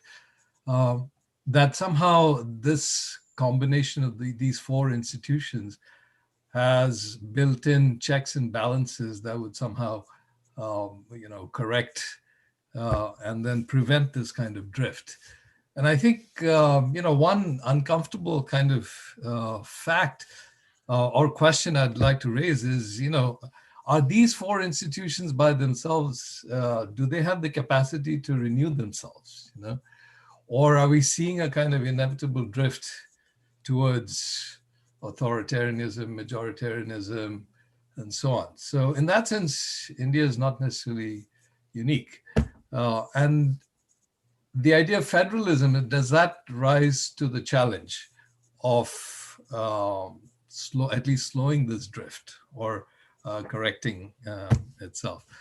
And the second question is somewhat related to it, and that is Professor Devi kind of gestured to Shashi Tharoor that perhaps one should reach outside the bounds of this federal idea comprised of these 4 institutions. And, he gestured towards something like a cosmocracy, but there could be other things that this kind of narrow or this delimited idea of federalism or politics cannot quite handle, and Tarun's answer was, well, those are all noble sentiments, but first, let's just focus on, the immediate issue. But the immediate issue is not something that can be solved from within the existing institutions, right? That's kind of the failure of democracy, if you want. So in that sense, I'm not as sanguine about the prospect of, democracy, at least the way we understand it, correcting itself. That somehow one has to reach beyond this narrow political idea of democracy. And that's in India. I mean, one way to see that is we have, every time the idea of democracy was threatened, that we were forced to reach outside figures like Gandhi or JP and so on, and of course a whole range of figures in the states. So I thought, Shashi Tharoor, of course, is operating within as a politician and so on, but there seemed to be some kind of evasion of the larger crisis of democratic institutions and the inability of these institutions to correct themselves, that they have to reach out somewhere to some other source. It could be, you could call it civilization, you could call it cosmocracy, ethics, whatever. But so that kind of left me dissatisfied about Shashi Tharoor's response. And I'd be interested in what Professor Devi also has to say about that. Yeah, I would request both Professor Devi and Professor Shanta Sina also to respond to this. One question is, do these institutions have capacity to reinvigorate themselves, number one? And two, can we in a way revamp these institutions from within without reaching out to an alternative source or a source that is outside the institutions? Because history shows us that institutions can be in a way reinvented only by reaching out rather than from within. So these are the two questions. And may I request Professor Devi and Professor Shanta Sina to respond to these two. Well, Professor Ravirajan, thank you for that question. I'll be brief because I've been speaking and that's not very democratic in the forum. But the question that you pointed to is very important, and therefore I should accept that invitation. I think the arrangement of governance which emerged as democracy, particularly through the 19th century, and it scaled up globally in the 20th century, was not enough time for that idea to percolate down to those for whose justice, equality, and freedom the idea was brought in. During our freedom struggle in India, there were thinkers who said that first let us reform society. Political independence is a corollary. For instance, Ambedkar would have given primacy to the elimination of caste, annihilation of caste. Though he was not against independence to India, Gandhi himself had become uninterested in the question of independence in the last years of his life, and more interested in the questions of reaching to the very poor and reaching to the unequal. But the way the international institutions that were created at the beginning of the 19th century, the League of Nations, then later after Bismarck and so on, once again a second failed attempt for 25 odd years. And finally, in the League of Nations post the First World War and United Nations or UNO, I think we thought there was enough security for nations to behave. But the nations have been rogue nations. Nation states have turned out to be rogue nation states in the context of the international existence of nations. and the same is kind of turned inward for suppression of, I mean, in the suppression of the people in the era of democracies, so many temporary dictatorships emerge. So there is need for democracy to be deepened and widened, and that work politicians cannot be expected to do unless they are a very rare kind of political person, such as Jawaharlal Nehru was, for instance. He truly was. Uh, I mean, forget about the party to which he belonged, but what he gave to India was in the sphere of nation as well as in the sphere of society. Uh, Truly, I think that's why my question to Shashi Tharoor was: Do you think new kind of politics has to emerge? And by which I did not mean the combination of parties and the first front, second front, third front, fourth front, but where people and the political actors come together and scale up this push to democracy. That was my idea. So thank you very much for catching for taking my unease and anxiety with seriousness. I think we'll have to keep saying this again and again till it sinks. I'm very optimistic that it will sink one day, because ideas, uh, in their very nature, even if they are alone, are permanently durable. Because once an idea cannot be, it can be hidden, it can be brushed aside, but it cannot be destroyed. And therefore, I thought I should put this across to someone like Shashi Tharoor in particular.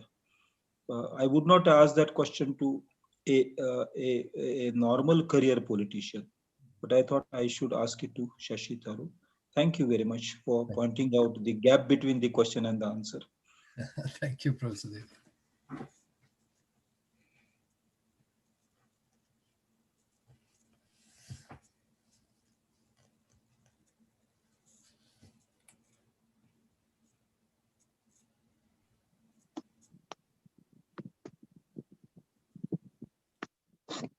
Sorry, there was a interruption at my end.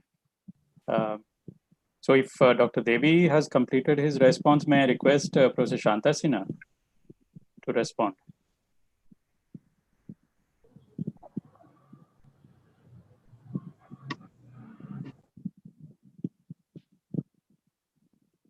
Ma'am, unmute, ma'am. Oh my God. Yeah.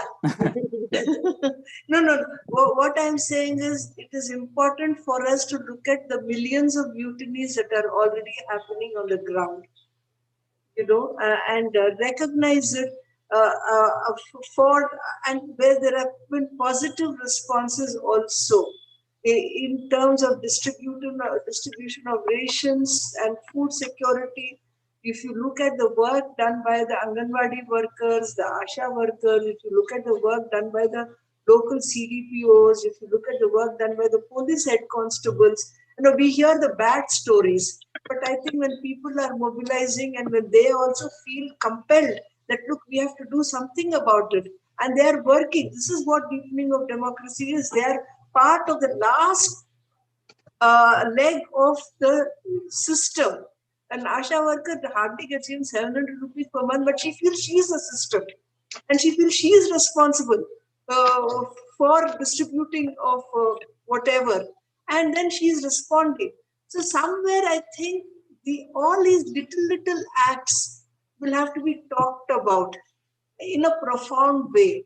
And this is what access to a system means. We are looking at access to system in terms of parliament, in terms of legislature, and so many things. But let's start from the other end also. Access, the kind of phenomenal work Gram Panchayats have made. You wouldn't believe.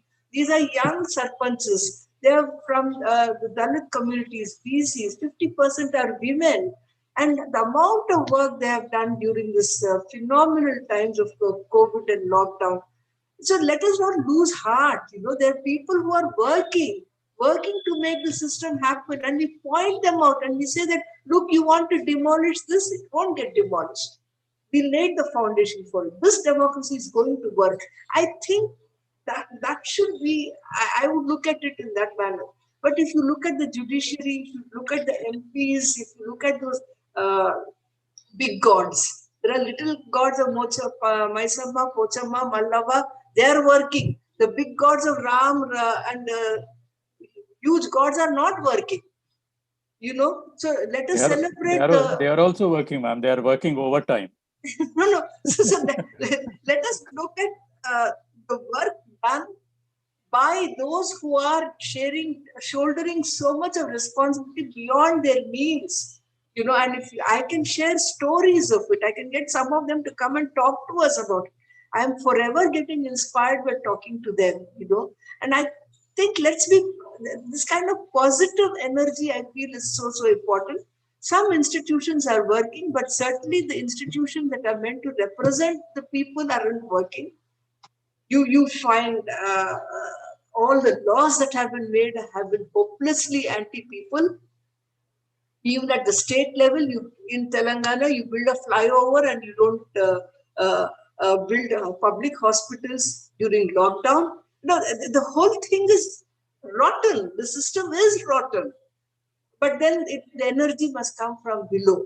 And there's no point in being negative. There's no point. We have to search for good things happening. Maybe there are some good officers. One doesn't know. They're not keeping.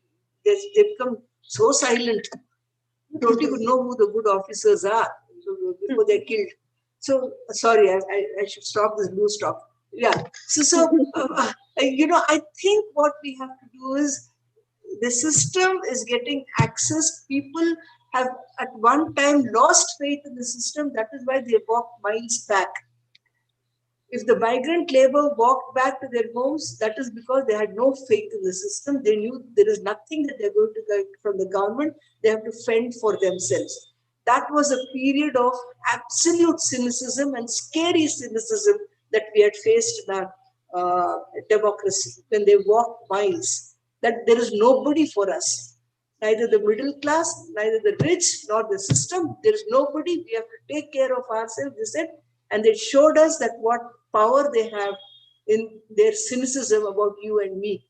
But once they reached, you find there are different sets of small coalitions coming, and we should not allow cynicism of the poorest. Then we are finished totally. If they lose cynicism in the system, there's no nation, there is no country. So how do we keep their hope going is the challenge that we have. And therefore, institutions will have to work. Professor Vijay Kumar, yes, sir. Vibhapuri Das has joined from Dehradun, former Secretary to Government of India in the Ministry of Education and Tribal Ministry. Well, she can comment on the neglect of concurrent list in the education, NEP. if she is still there. Yes. Is she here? Yeah. Thank you, Dr. Devi. I was listening very carefully and right through, and I was really delighted to hear Professor Shanta Sina. Heard her after a very, very long time. Hi, Vibha. So nice to hear you. Yes, thank you. Also, can we also see you? If you can switch on your camera so that you don't sound like All India Radio. Right. Okay. Yeah, thank you. Thank you. So, no, I think this was a very, very valuable discussion, and I had thought I'll come in for a little bit, but then I ended up staying right through. And I'm sorry to have missed yesterday, but I think I agree with what Shanta has been saying and how we need to move forward, because sometimes I do get very, very despondent and wonder where we are headed and what we can do. Take heart from Professor Ganesh Devi, because he's got so many eggs in so many baskets. He's constantly ideating and creating wonderful teams. But on the point that he specifically mentioned for me, I don't know, because the whole point that there is no discussion happening in the government of India or in Parliament is the most worrying point.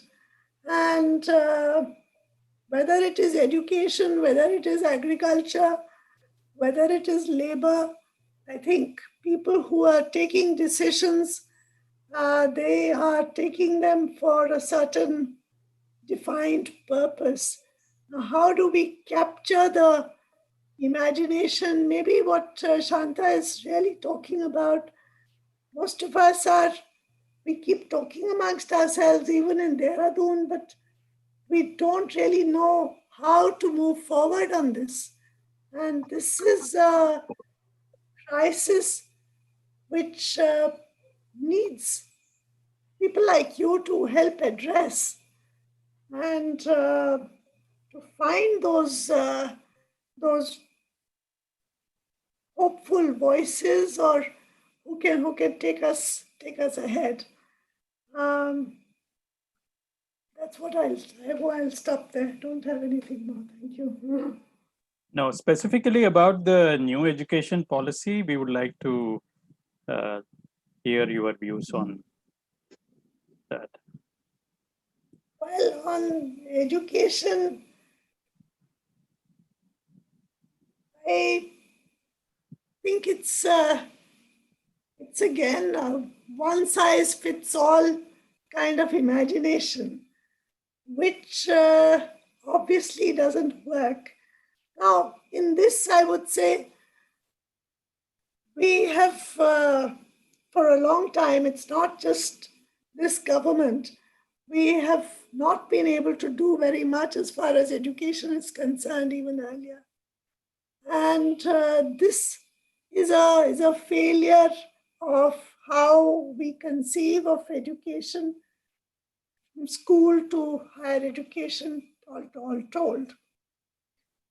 The ability to harness individual small experiments which have been so successful on a larger scale has not happened. But perhaps that is because we are, I don't know, I can't really respond to this in a sensible way, because there are many multiple failures. But if I were to start relating those multiple failures, it would again seem very trite, because it's not something that's coming just now. It's been happening over a long period, and the addressing that is required, maybe some things like Professor Ganesh Devi has written in that little book of his, Crisis in Education. Yeah. That's something that we need to look at seriously. How far governments will be able to do that or have done that, that's of course a moot point. I was asking that question because since yesterday, Mr. Sitaram Yechuri said that there may be many problems with the NEP and people are responding to it in a piecemeal manner. But he said one major danger with the NEP is the complete suppression of reason. He said this is the single point which is most threatening about the NEP, how it seems to promote irrationality rather than reason and scientific temper, etc. So he said that this that is the danger he's identified as the major danger in the NEP. So that specific kind of a point he was making. Yes, and putting teachers at the center. You see, it's rather than the student. I mean, all along we've been saying that education policy has to be learner-centric. But here now we are saying that it is teacher is while we need to be sort of focused on the teacher. Yes, I think what Yajuriji has said is correct. I will need to study that policy more to be able to comment on it. Thank you. Thank you, Vivaji.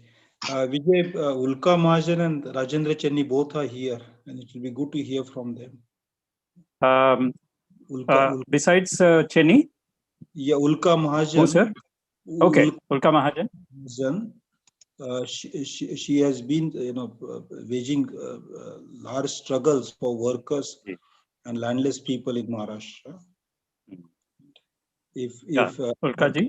it may be a problem, but if she's connected, it will be good to hear her views on federalism. Yeah. Ulkaji?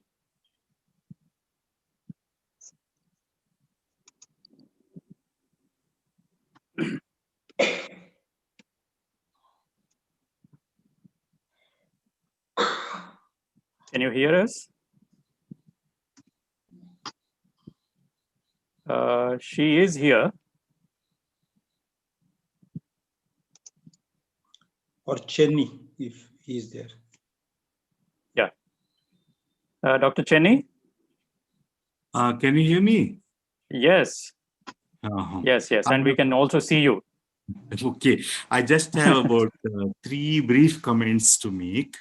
One is that we need to understand historically the point that during the colonial period, most of these so-called states now were actually trying to understand their identity and their historical background and the importance of their languages. So on the one hand, because of many factors which I'm not going into, it was the colonial period with the kind of early modernity that most of our linguistic traditions and literary traditions and political traditions also faced, that there was this issue of the communities speaking a language and with a sense of belonging to a language community and a cultural community became very important. And everybody knows that this happened during the colonial period. Along with, and later, the question for the nationalist movement at that point of time was, how do you recognize the distinctive identity that these provinces were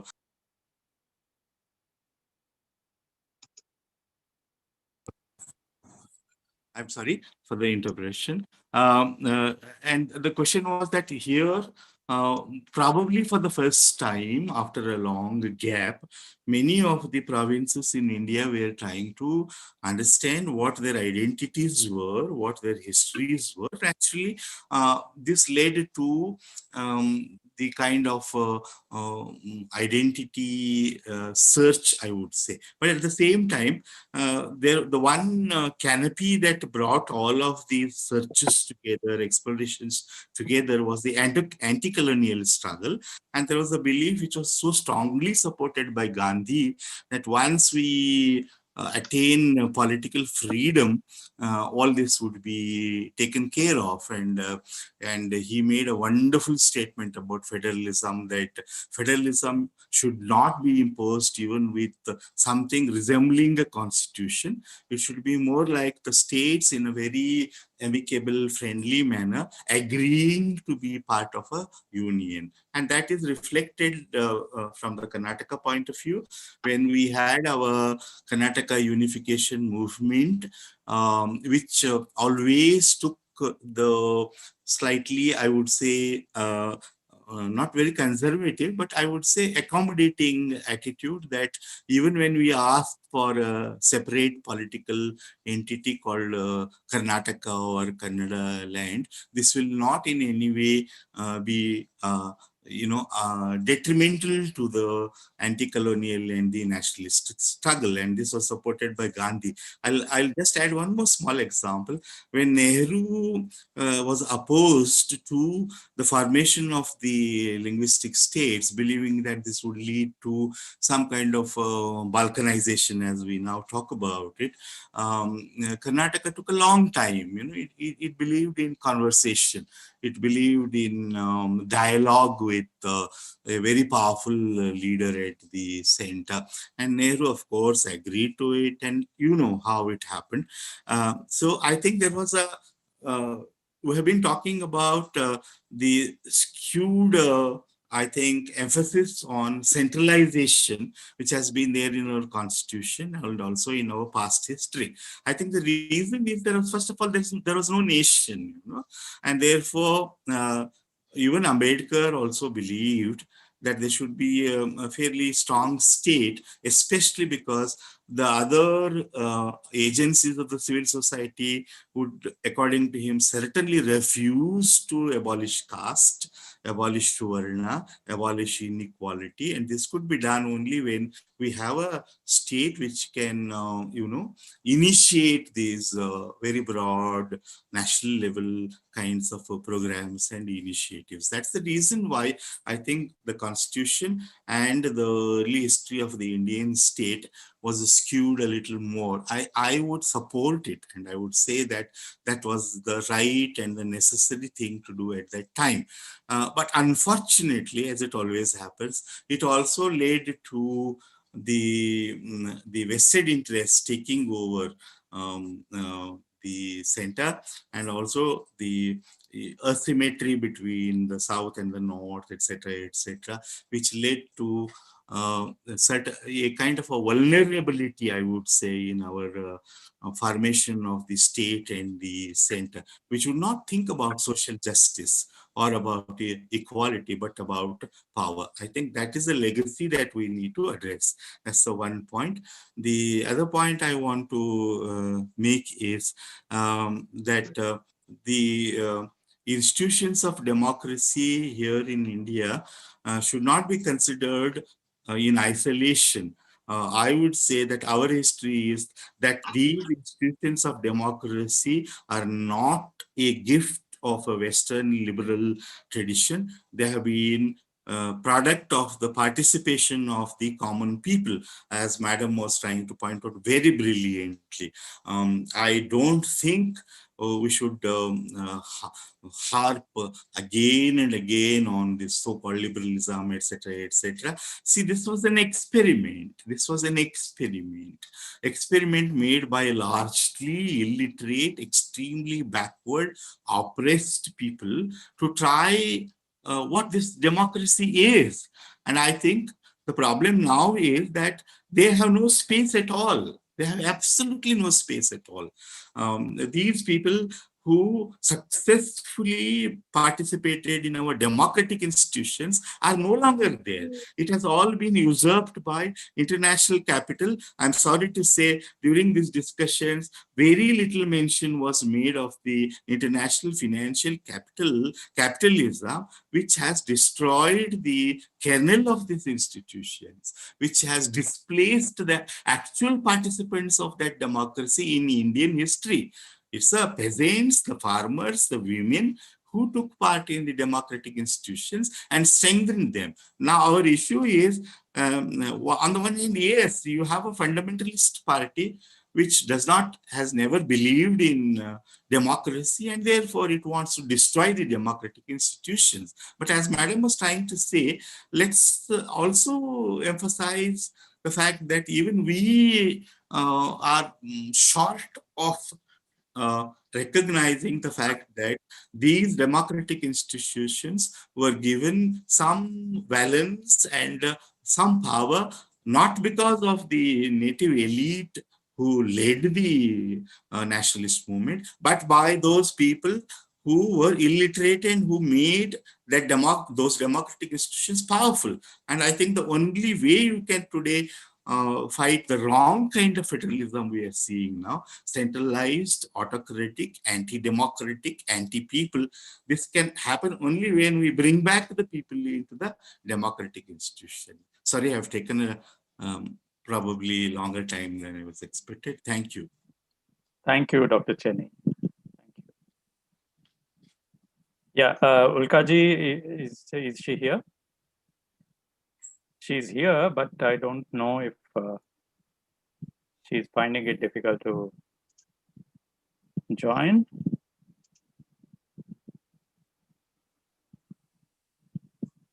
Yeah, meanwhile, if anyone else wants to share their views, please feel free now.